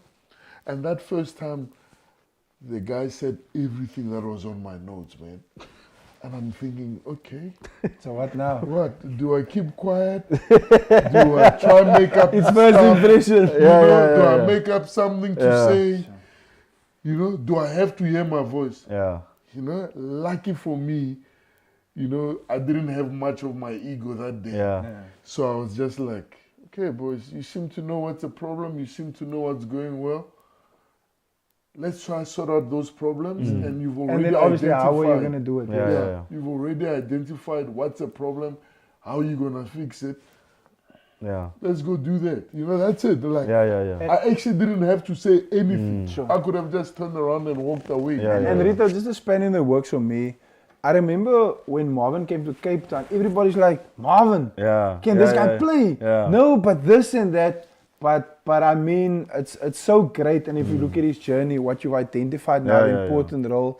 And then, so Rito, just on the other one, that's for me. And then the game drivers in general. Yeah. Because obviously Stormers doesn't just consist out of a lineup in the scrum. There's a couple of other things. Yeah, so let me talk about last season. You know, so you've got Mani, who's like the main game driver. And our environment, funny enough, is like we train Monday, Tuesday, Wednesday, a Friday captain. So we don't do the Monday, Tuesday, Wednesday off. We're off Thursdays. And so you'll see by Wednesday the team belongs to the players. Friday we don't even get into the meetings. You know, so you go to our meeting, it's mind blowing. I promise you, fellow, you must stand in those meetings. And we're there as coaches, but then Manu will be saying, boys, this is the plan. This is what they do. Props. If you run off me, I want you tight. I want you doing this. I want you doing that. Then Damien Gaza will stand up. Boys, this is what we're seeing. He will have his own clip there. Look, if they do that, I'm going to do this. I need you to follow me here. And then Ruanel comes and talks about defense. Then do the same thing. You know, these guys run the show. That's we've got game drivers, but because it's such a collaborative environment, everyone's got a voice. And the big thing about our environment is that you must feel like you belong. Because if you feel like you belong, you can contribute. It hurts. It's like, you know, you go the extra mile. JP phoned me a week after we'd lost I heard the the story. final. Tell the story to the people, It's- man. Let them hear. The thing about it is that if you invest everything, then victory is so nice. Yeah. But defeat is It breaks you painful. apart. Yeah. breaks it, rips you apart. You know, so JP wanted me to do this show. Yeah. A couple of days Timing, after losing timing. to Munster, Huh? like I'm still mourning. Man. It's like, like your timing So is out. no, let's tell the people the real story. Okay. So So this wasn't real. there's a portion of the story. Oh, okay. So- So this was real, but not all of it. Not all of it. Okay. So now we're speaking. Uncle Paul asked us to analyze the Munster game. Fella was in the meeting. Yeah. So now we analyze the game, and obviously for me, it's obviously the show's not about me, but my spaces I need to analyze. I need to do the lineouts, and I identify a couple of things, and I'm like, okay, and he asked me, but obviously you and Rito, you're journeying. Why is this the picture? I'm like, I need to ask Rito. Yeah. And obviously, so I ask you in terms of the picture, what's happening there. But Rito, I think for me on that point, and then we can also park that point there. Going through that time, seeing that you now brought it up, obviously it's not nice, as you said, you invested a lot. But how do we get out of that? How do we get out of that space? Because there's people, it's not just about rugby, there's life, there's people that's going through tough times or trauma hit or crisis hit or a sudden situation that really it rocks your boat. Because remember, we were in the stadium, if 5 minutes earlier something happened, the result was different ball game. Yeah. But now it wasn't. You're there, you're in the situation. How do you as a leader, as a husband, as a coach, how do you get out of that space? Or what do you do? What is your advice to people out there? Because yes, this was maybe now, it's a high stakes. But high stakes for other people can also be achieving or you're losing your job or whatever the case. What do you do when you're in that situation? What advice can you give people? Yeah, it's tough. I think it's one of those things that's different for every person. Correct. I think for me, the nice thing about it, my family gave me a bit of space. You know, my kids sort of understood. I was like struggling. My missus understood. Everyone, a lot of people gave me bit of space, except JP.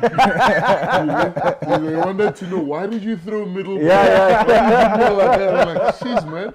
Okay. So just on that, I told Thelo can vouch. I was like, yo, Thelo, I felt so bad. It was one of the biggest lessons for me because that's how you learn. And when you get close to people, you realize like, whoa, like that's how you learn. But obviously, so everybody was just giving you some space. Yeah, the thing about it, I invest everything. Yeah. There's, you know, because now,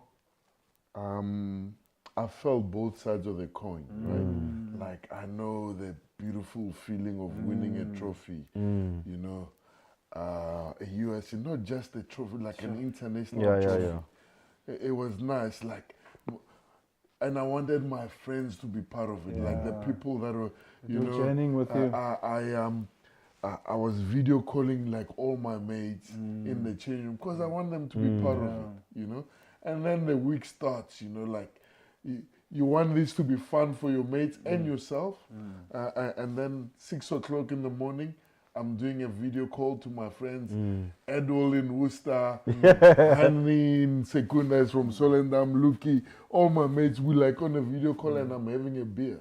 6 o'clock in the morning, you know what I mean? So it's like, it's the extreme left and then the extreme right. So like, the thing about it is like, geez, man, how I really got out.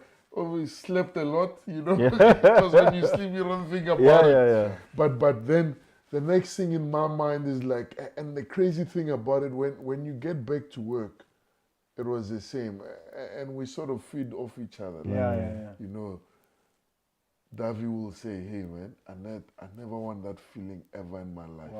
You know, and people, you know what hurts the most? People tell you, at least you go to the final. I'm like, don't wanna hear that. I'd rather not make the final. If I'm going to lose the final, let me rather get up in the quarters or whatever, not even in the quarters. So yeah, the mindset then, JP, is like, what can I do to make sure this feeling doesn't happen again? And so, yeah, you sort of get hungry. You shut down a bit, go on holiday, but then what you don't know, during that shutdown and that little break, the hunger's like brewing. Now you can't sleep, man. Like the computer say you open it, you're like, because remember you didn't open the computer for a long time. The computer was closed. Exactly. And now you're like, so now computer is out. Now there's like 4 books that are arriving from Amazon because it's a coaching book. How can I coach better?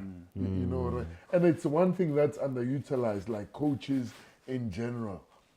We're coaching in a very fortunate space or time of our lives because everything is available on the internet. And don't listen to people that criticize guys that watch things on YouTube or read. Anything to learn. Anything. I read a lot because as much as I enjoy coaching, I've got this fear at the back of my mind that someone's gonna know better than me. I don't want that. I always want to be ahead of the curve. Not that I am ahead of the curve, but every single day I'm trying to find ways to consistently improve. So one of the things for me, it's about like ahead of trends. How do you do? Because for you, you don't just do it, stay here. You go to other teams, isn't it? You go to other countries. Maybe just for the viewers out here, because Hulle sien vir Hlungwani, hulle sien vir Bombelas, they see a lot of things, but there's so many layers to you, Rito, and I think it's for us just to get it out to the people. So what do you do in those times, and even when you guys tour, and sometimes you stay behind? Because, I mean, we have the chats, but it's not for us, it's for the people that they understand. When you reach this hunger or the success, there's a journey that you go to other people, other mentors, other sporting coaches. What do you do there? Yeah, look, the mindset is that I want to improve, you know. And I think you guys want the same, because I've seen you come to our training and you watch. And I don't see why other people don't do it, because it's open. The Stormers are there, and it's an open learning environment. Any coach can step in there. Any coach can email me or send me a message. You know, I'm actually supposed to be at Primrose tomorrow night, you know. I see Mr. Levy, Mr. Levy say, Primrose? he says, Mr. Primrose. You know, anyone can come in. So for me, it's like the same thing. It's like the big challenge now from a rugby perspective is that we're playing in the Champions Cup. My last trip, my last personal development trip was to Northampton.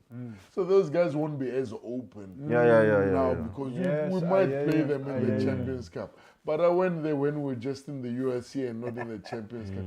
And the coach there was Chris Boyd. Now they've got a guy called Phil Dawson, there's Fergie there, there's Sam Vasti, and those guys, I wrote an email.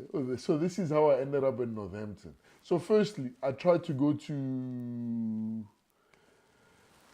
Leicester Tigers. I sent a good friend of mine a message who played for Saracens with Steve Botham. I'm like, hey man, can you organize for me to go? I just, for a week, I just want to see how they train, how Steve does things and stuff like that. And, you know, I was given a bit of bet in a nice way, like you can't come. It happens. People also don't want to share everything and stuff like that. Whether the reason was like the right reason. You never know what the reason is. It's irrelevant. Yeah, it's irrelevant. You know what I mean? If you want to be the best, you need to be able to deal with rejection as well. You're gonna get fired. There will be lots of rejection. You know, you guys know a lot about being fired.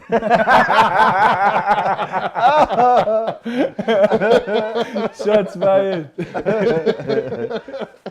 Excuse me. So what you're saying is there's hope for us. We can achieve. Absolutely. Just don't stop learning. So anyway, I ended up at Northampton for a week. So how I ended up there, I sent Troke a message because he's playing there. That's why relationships are If when Troke was here, I was not treating him nicely. He would have just blue ticked you. I sent him, Troke, hey man, I'd really like to come see you. So for those that don't, Troke is Chandra Augustus. He's playing there now. I'd like to come see what your team does because they score a lot of tries. High attacking team.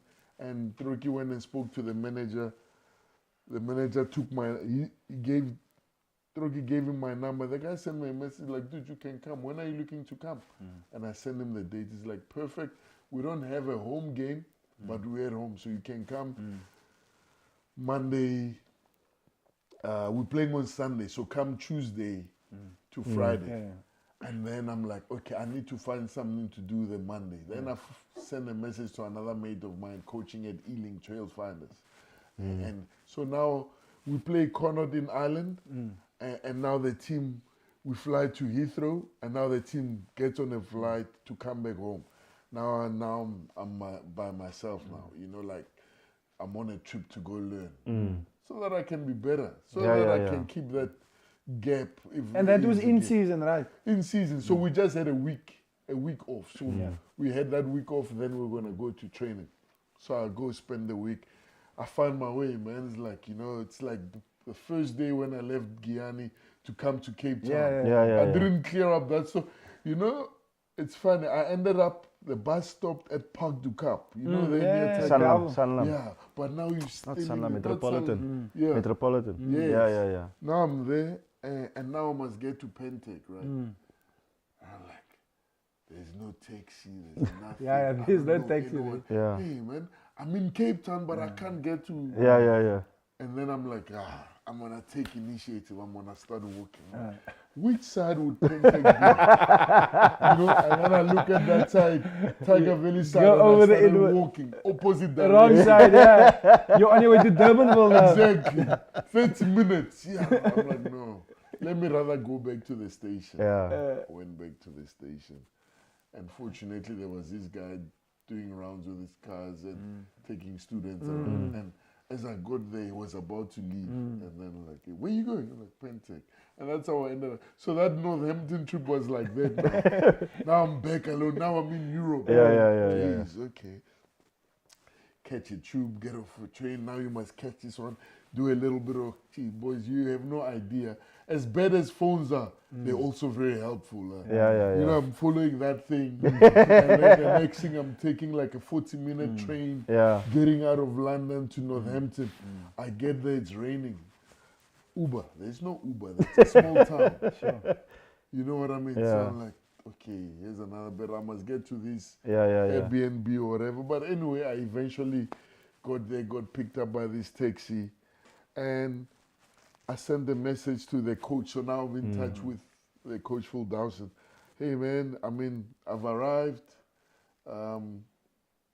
Yeah, what time can I come in? He's like, there's a coaches meeting at 7 o'clock.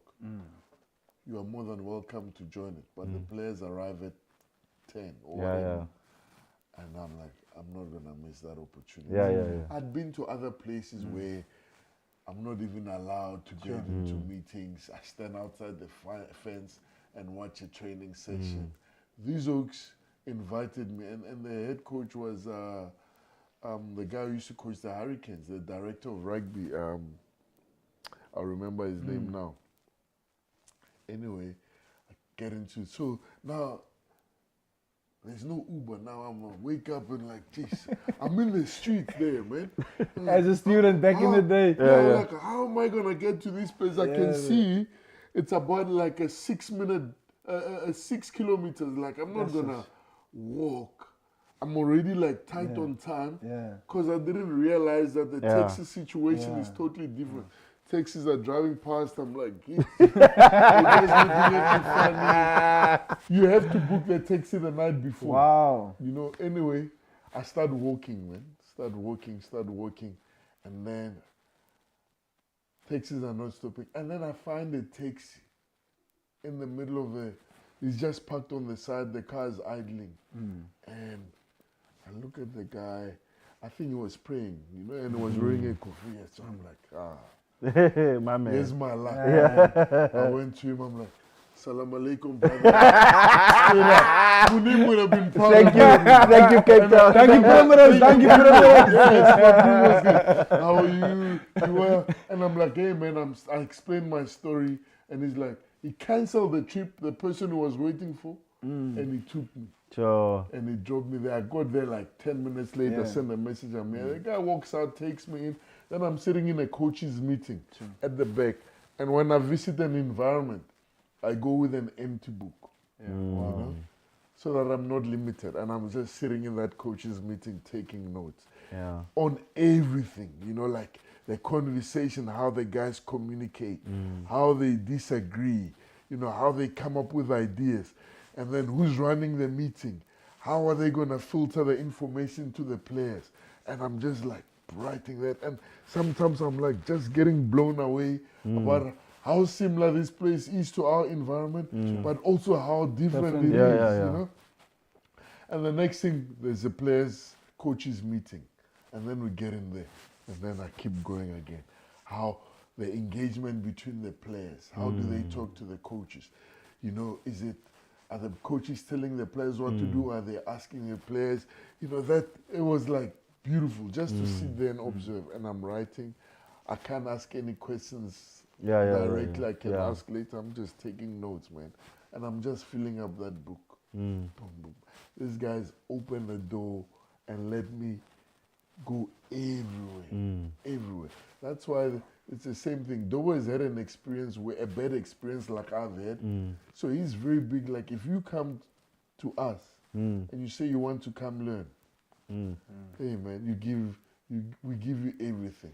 Just quickly, Rito, everything. in terms of your, like, and challenging your belief systems. How do you feel about that? Because now you go to different environments.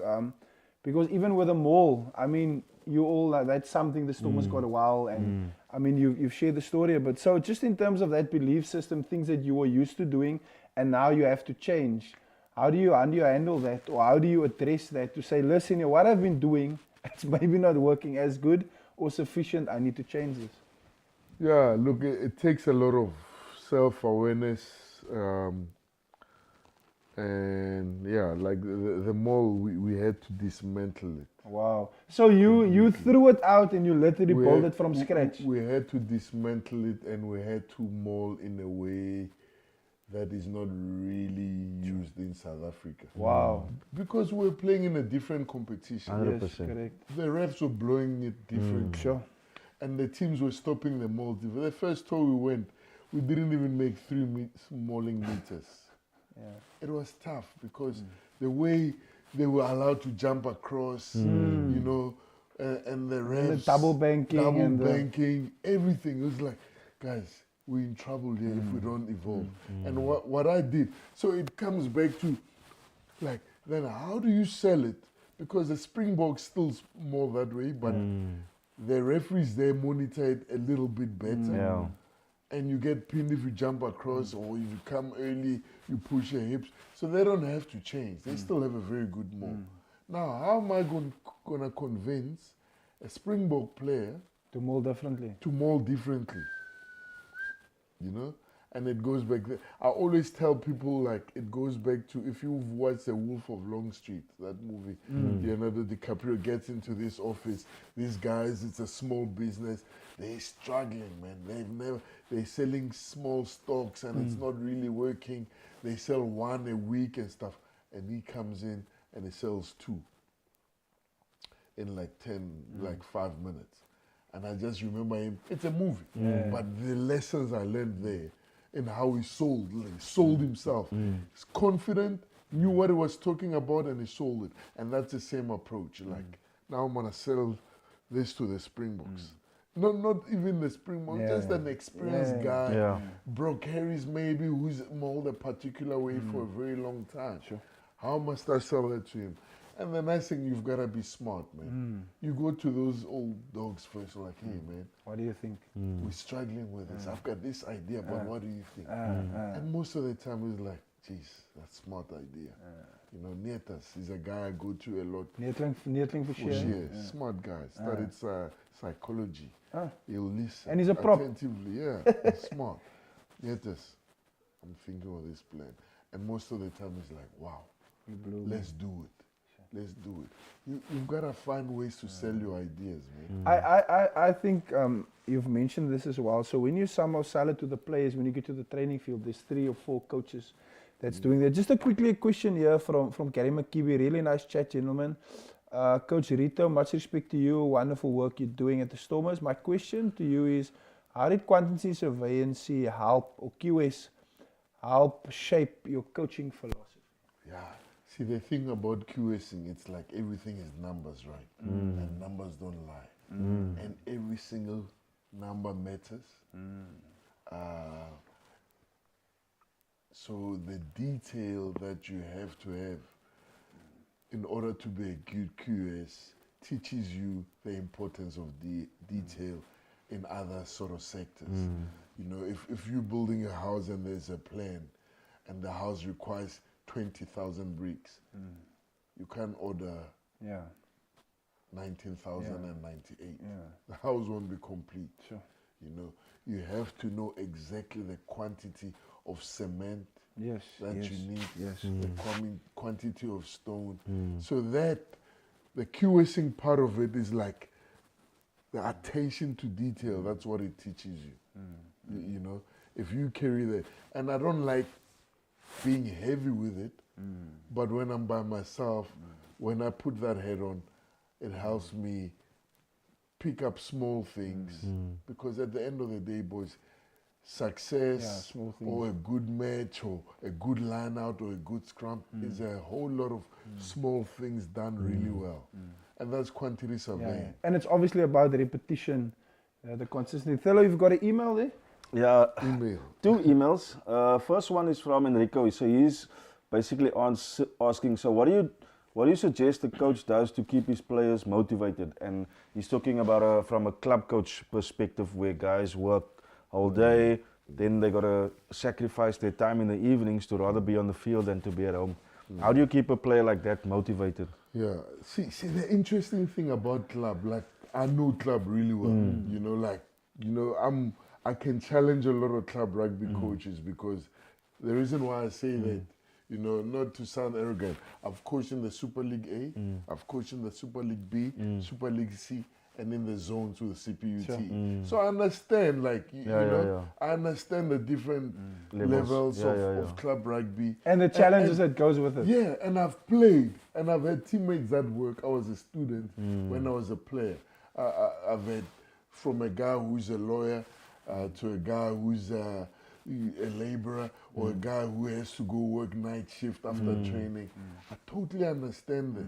You know, not that I have the answer, but my mindset, you know, through all the lessons I learned when I went to Primrose the last time, my mindset was like, geez, I've learned so much in the professional arena that you actually don't need 2 hours to do everything. So now think a guy's been working whole day, starts training at 6:30, 8:30 done. What time does he get home?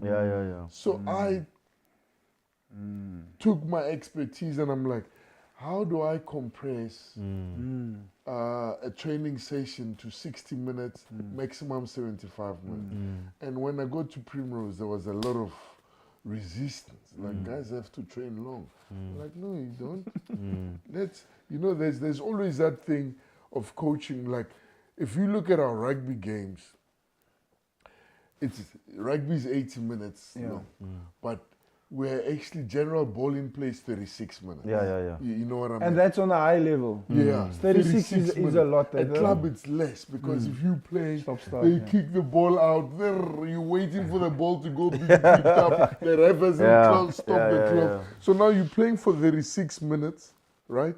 And then if you look at most games, and they show you possession stats or territorials, it's usually 50-50.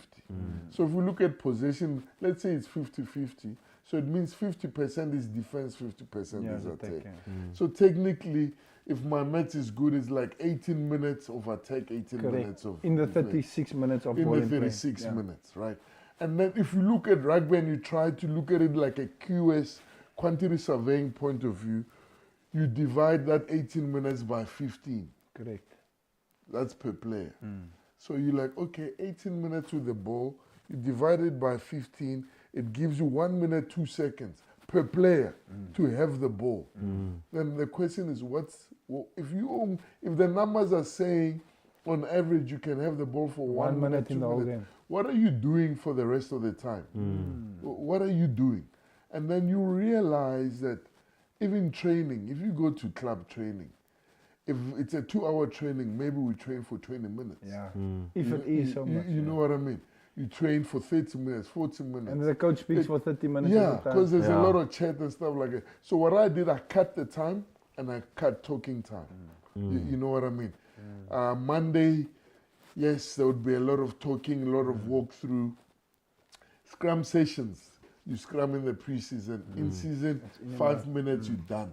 You know, when Thursday, the last training session, second team and first team, one team, they're training together.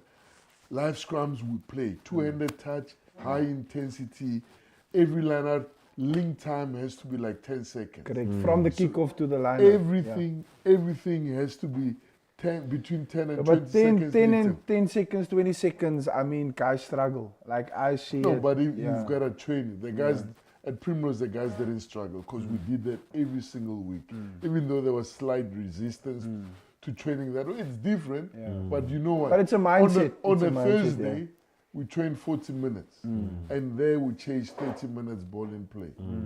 Sure. And yeah, we lost in the final of the league. But that's the thing. Going back to that answer is like, the environment has to be enjoyable.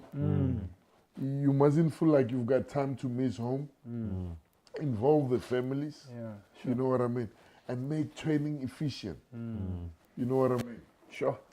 if you go to Primrose, back in the day, there were more spectators at training than players. Sure. You know, that's the culture at Yeah. Primrose. You know, it's not like that in many clubs. Yeah. Before a game, when it's time to sing the Rosa, Yeah, the yeah. spectators. It's in emotion.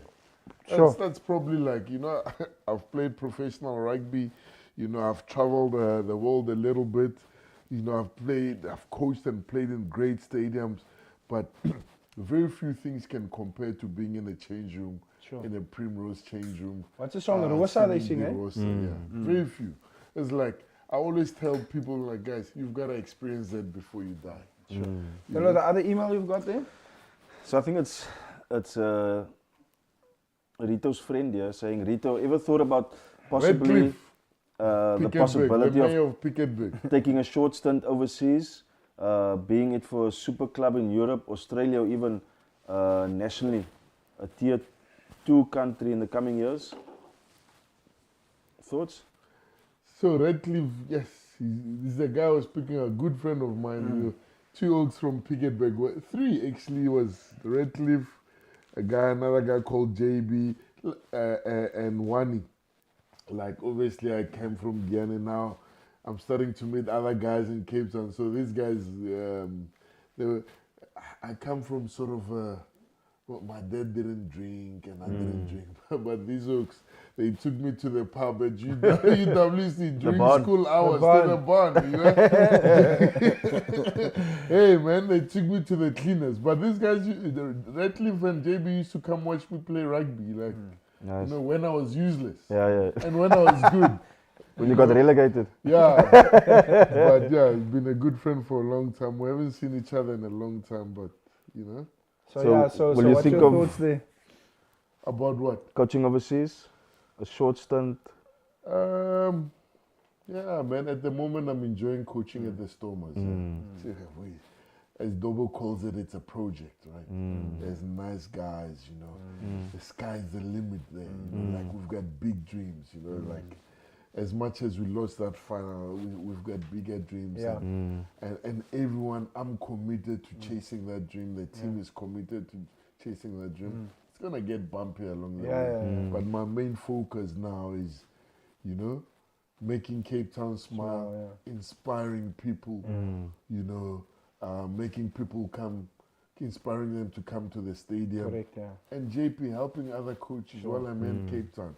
Cape Town gave me a lot. Belleville South gave me a lot, you know, like the teams I've played for Pentec. You know, the other guy who said my brother from another, but he's like truly a brother. His mom and dad used to come pick me up from the hostel for Sunday lunch. Let me tell you this, the story that I haven't told a lot of people. So when I started making Western Province, the amateur team, I was still a student staying on res. Now think about it, the training starts around 6, ends around 8. So like, the taxis are done by then. Yeah. I promise you, this guy, Patrick Jarvis, told his daughter, you will go, Candice. Candice works at Cass's place, she's like my sister as well. He told her, you will go pick up Rito at Penn. No, I used to go by myself. You will go pick him up from training, take him back to rest every single Monday. Wow. Sure. For nothing, man. Sure. For nothing. Yeah, we're still tight, but they really looked well after me. And like I said, I didn't get here just because I'm this smart guy or I've got a degree. I've had a lot of help along the way. Yeah. Man. You know, there's a guy, Quentin Davids. You know how much Quentin Davids helped? He's the first guy, like I was telling you, Quentin Davids used to come pick me up and take me to training when we were training in the Stoma squad together. Sure. I didn't have a car that time. Quentin Davids picked me up, Bola Conradi. Those dogs really looked after me. Jerome Dutoy, Copper, picked me up at Tech, take me to his house, spend the whole Sunday there. Sure. Lunch at the back, karaoke, all of that. Yeah, like Bubble South is like my second home, man. Uncle Munib is asking when you're going to help SK Women's and he says you must sing Rosa. I don't help enemies. Then also Enrico Francis just says thank you for your great explanation. He says I think a lot of coaches will change their way of thinking regarding training sessions. which I think, especially in the Boland, those guys play for almost 11 months. Yeah. Wendell Titus says, nice to hear that you remember Belleville, your Belleville days. This is Mr. Titus' son, Okay. eh? Oh, okay. Yeah, it's Wendell. His other brother, Yeah. our kids go to the same school. Younger than Wendell. Yeah. Is it? Yeah. But Wendell is the older, naughty one. And Antonio Rossi says, Rito used to play at the club where Lucian is coaching now at Yeah, Newton's Bombelas, yeah. we spoke about RFC. that. So you're getting a lot of love. So Lucian is the other presenter as well. Is That it? he's Yeah. coaching at Newton's now. Oh, is he the head first? So he's coaching first team backline coach. Yeah. Is it? Eh? Yeah. Yeah. So No, Rito, I the think Bombelas are we nice. journeyed. There's and as the listeners can also see, there's so much more to Rito. And I mean, even for us tonight, just learning and seeing the journey and understanding the compassion for people, always making time. And Rito, I think just maybe in closing for the people out there and for a lot of people there's a breakthrough in life, then they change. Their mindset change, the attitude change. Like hulle in Afrikaans, die mense dink hulle het dit gemaak. Yeah. And I mean, clearly we can see tonight for you, there's a lot more, there's a journey, always going back. Like, what can you share? What is the lessons or what do you live by to be the way that you are today? Maybe for the people watching. Hey man, I can't remember who exactly said this to me, but it was at Bell South at the time. And I don't know who we're talking about, you know. The one thing I'll say before I tell you that thing that person says is that it's important that you learn from your mistakes. Correct. And the lucky ones are the ones that learn from other people's mistakes. Correct. Like I see here, I've made a lot of mistakes and hopefully I've learned from them. But I've also seen a lot of mistakes being made. By other people. Whether by coaches, you know, I have to learn so that when I get there, I don't make the same mistakes. When I was under 19, I looked at it in a particular, I'm like, like she will never make that mistake, you know. And this guy said to me, he's like, hey man, the same people you meet when you're going up are the same people you meet when you're going down, you know. And I live like that, by that, and I just hope the people that I meet, I treat them with respect and with love. That one day when I'm not the Stormers coach, you know, or let's say one day when I'm coming down, you know, they have the decency to say, hey man, how are you doing? Are you well? Do you need help? Because maybe, in fact, all I want is for them to treat me the same way I treated them. That is extremely important. And if there's a guy who wrote a book with like 25 rules to his coaching philosophy, and I took his first rule that he made for himself. So who's the guy? His name is Paul Roos.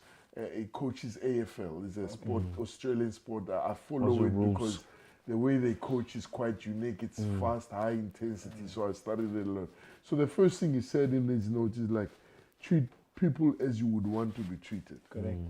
And that's the one thing I really, really try my best to do, you know, because it's that sort of same mindset, like the same people you meet when you're going up are the same people you're going to meet. And I just hope, you know, the people that I'm meeting, I'm impacting positively and I'm treating them the same way I'll expect to be treated. One day when I'm not coaching the Stormers or even if maybe I'm coaching the Springboks. There's just nothing more beautiful than respecting someone and them respecting you back. Those are the things that I enjoy, man. Like I would like to believe I have time for everyone, and you know, I'm not perfect. I probably make mistakes there and there, but I enjoy treating people well because I like being treated well. I'm not saying that I won't disagree with you. We're all human here. Yeah, but when I bump into you, Thelo, like, I'll chirp you, man. Yeah. Because I don't mind being chirped. But I don't want to live there and let you go home thinking, geez, Rito really made me feel like crap. Yeah. I actually don't like that. Yeah. You know, so that's sort of the mindset. Treat people well, treat them as you would want to be treated. Hello Peterson, dis Rito. Whew. Julle Rito. Yes, so what a journey. Rito het 'n hele paar bokse gebreek vandag, 'n paar boksies getik. Just from your side, maybe for Rito? Yeah, geez. I think firstly, thanks for being authentic. I think the people really enjoy that. I think we enjoy that. But I mean, we see it whenever we're with you or we get to engage with you. But like JP said, it's nice for the people to see the real you. You know, because sometimes there's people have a misconception of who that person is because they never get to engage with you. They just see you on TV, they see you in the newspapers, they see you in the magazines. But when they get to know the real you, their perception changes, you know, and I think that's how you always want to be known, is that as your authentic self and not the persona that you portray under that specific title. So yeah, Well, I think we're gonna make a spin tonight. We're gonna conclude the show with Rito. But it's World Cup time, Rito. Jy kyk baie rugby, World Cup. We need to give the people some quality before we leave set. World Cup. Just quickly, your takes on the World Cup, and then obviously we can touch a bit on our home team, and then just some of the fixtures. Then we can call it there, fellow. I think that's going to be good. So just in terms of the World Cup in general. Yeah, I mean the World Cup is always a little bit tricky. You can see the first week. You know, I could probably count 2 games which I really enjoyed. That were quite exciting. Obviously, our game, because it's tense, you want the Springboks to win. Yeah. You're always in it. And then the Wales-Fiji game, What a was game. quite impressive. I don't know about the All Blacks-France game. You know, like I expected more, but it's Someone's sandbagging. it's quite interesting. Like if you look at it, it's like, have you ever seen New Zealand kick like that? That was my thing to tell They as well. kick, but their kicks are usually quite different. They're not. They're not like distance kind of kicks, or they kick out the second set of hands, third set of hands. This week, and they'll have a box kick, but those long sort of kicks, you know, it was so It was different. against their DNA, Yeah, you know what I mean? So like, I thought they sort of played around with a identity, and they 100%. came here thinking we 100%. must play World Cup rugby.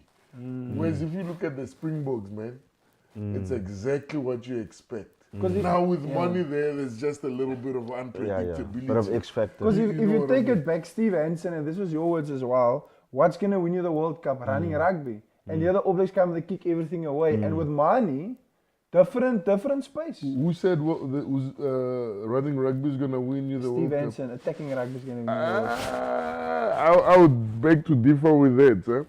You know that stat of like how many tries have been scored in the final. Let's leave our last final. Very few. Actually, running rugby doesn't really win. And I disagreed on that point. I think disagreed it's more to the point of when you get your opportunity, yeah. you got to capitalize. But that's not running rugby. No, It doesn't define running rugby. yeah, definitely not. Yeah. But I think it's because if you don't have the ability to run, you know, and to take that opportunity, you miss it.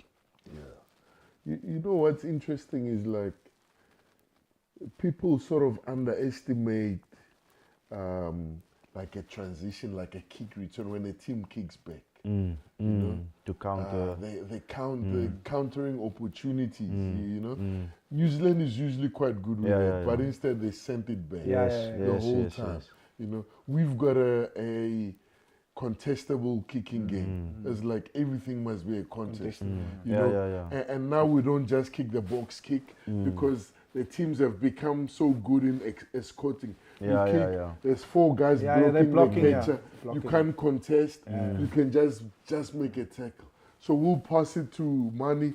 Mani will kick a open side fade because that's tough to bubble to escort. And now, you know, Kirtley can go up, can contest. And now suddenly people's making clips, but Mari's been doing it the whole time. Oh, you mean that The cross kick, yes. No, but look, he's probably been doing it the whole time, but the one thing I can tell you is that he practices it the whole time. Definitely. You know what I mean? It's not luck. It's not, You must see these guys. You must see him. He's training Sasha. Yes, Yeah, Gomez Zulu. No look cross kicks. Those, but those guys train them. It's it doesn't second just nature. happen. So just quickly on Mane before, and then we can obviously wrap in the World Cup space, like training regime and stuff, the way the guy trains, because just on that, like how does his setup look at training? Because I've seen he comes to the pole, he gets the physio, they pass, they do this stuff. Just for the people at home, that they understand what do you mean they actually train these things. I think Mane's magic is around how he studies the game. You know, Student of the game. Yeah, he's a proper student of the game. It goes back to what I was actually trying to say. Is like, the more you know, the more you prepared, the more confident you get. You know, those guys are serious. Like Marvin, serious about rugby.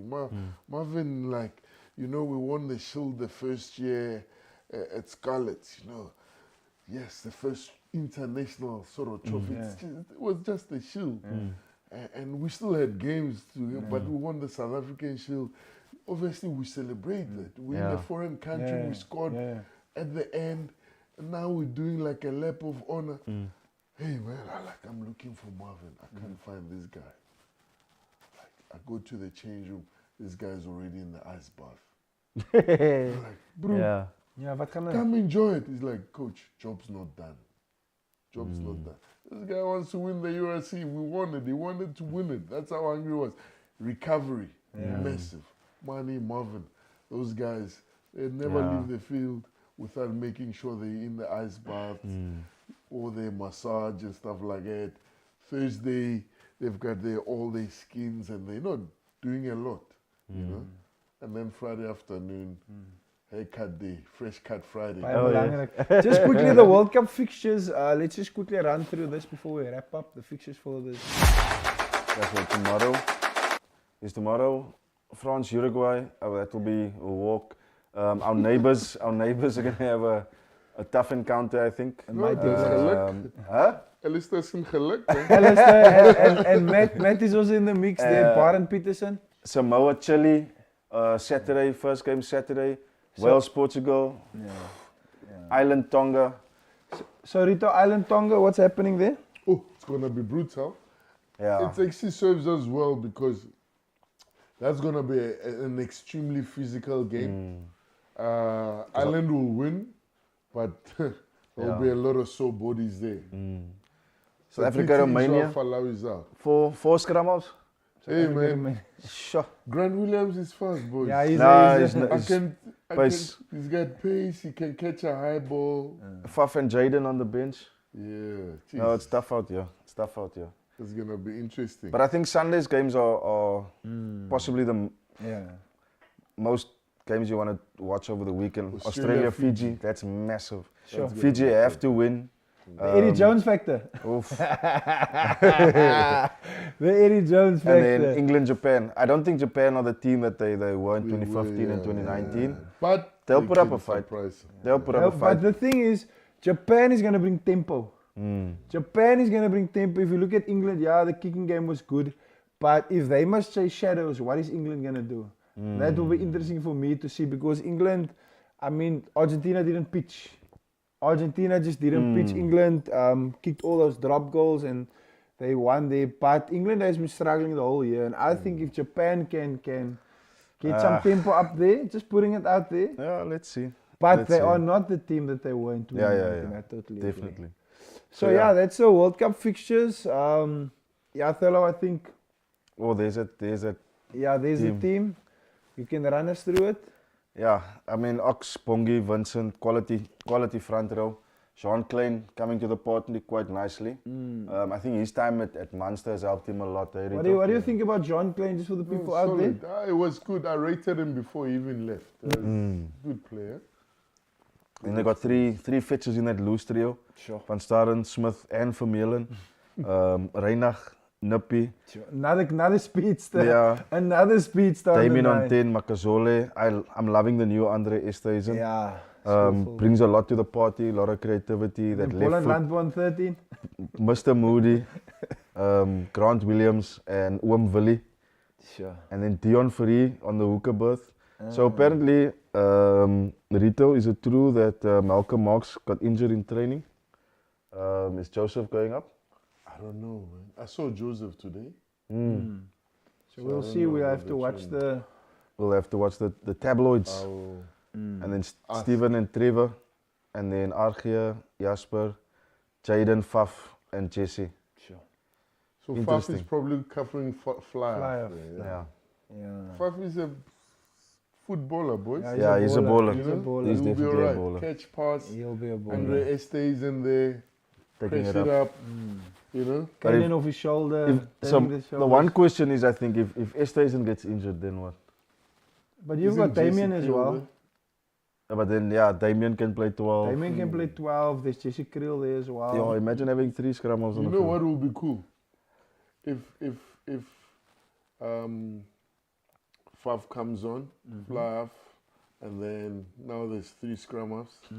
When the ball goes wide, the scrum off doesn't have to run there. No, anybody can The clean. wing can pass. So, You You're know, gonna they get can quick split the field. service. Yeah, Romania's in for a tough one, eh? Yeah, so I think that's it from our side. Yeah, the set piece. Lekker gechat, lekker lang geweest, but I think it was quality. It Yeah. was for the people that maybe didn't tune in, because load shedding nowadays, guys. Yeah, Load shedding is here with 4-hour gigs here. yeah, he started the problem. Yeah, yeah. started I the duck with the problem. liquor. So, but yeah, I think from our side, the set piece, Rito, once again, we don't take it for granted. We're grateful, we're thankful, and I was in the chat yesterday with somebody where the worst thing you can do is to become familiar with somebody. And I think we need to get this out here, because a lot of times we're walking with greatness. You need to call it, you see people, quality people, but then jy raak die mense gewoond en hulle sal dan sê raak die mense swak gewoond. Yeah. Don't get too familiar with people. Respect what they do, how they do it, and yeah, I think that's for us. It was an honor on the show having you, Rito. And then yeah, maybe anything, last words from your side in conclusion for the people out there. Anything from the Stormers, anything on World Cup. If you want to make a statement, if you want to encourage, the floor is yours. No, just, you know, firstly, thanks for having me, boys. I really, really enjoyed it, you know. Hopefully, I'll score another invite very soon. Maybe I'll bring a trophy one day. Hey, Sure, hey. we'll organize. But yeah, thanks for having me. And obviously, grateful to the people that watched. And grateful to the people that have helped me on my journey. It wasn't an easy journey. Yeah. So if someone's hanging out there and they're finding it tough, they want to quit, just hang in there. You know, it's not gonna say it's around the corner, but Yeah. it just needs you to be a little bit persistent, and hopefully your opportunity will come one day. Sure, Thela, from your side? Just this Gold Cup this weekend. Valsbay play Westbank, Western Province versus Boland. That's Western Province top 6 semi-final. Villagers play Marties, UCT Helderberg, Esco Homers play Hands and Hearts, French Corner play CPUT, Van der Stel Evergreens, they play Kraaifontein, and Madagascar, they play Amadeus. Yeah. So that's at City Park Yeah. on Saturday. Go through, go watch. And I'll finish off with a nice quote. You can either lower your goals to match your effort, or you can raise your effort to match your goals. Sê dit weer vir die mense. Baie laat. Hulle slaap al amper. You can either lower your goals to match your effort, or you can raise your effort to match your goals. Sure. There you've got it. It's a set piece. Thank you very much for tuning in. But before you put it off, share the link. Share the link. Make sure you share it with the people out there. It's very important that people need to understand there's a lot of layers to us. There's a lot of layers to Rito. And there's so much more. And obviously for us, keep on supporting us. Because we want to keep on spreading the good news, bring quality people in. People that we think they're all about the profile, but there's a mens agter die success. And there's also a lot of hard work. So from my side, JP Callum, it's Rito, it's a set piece. Thank you very much for tuning in. Goodbye.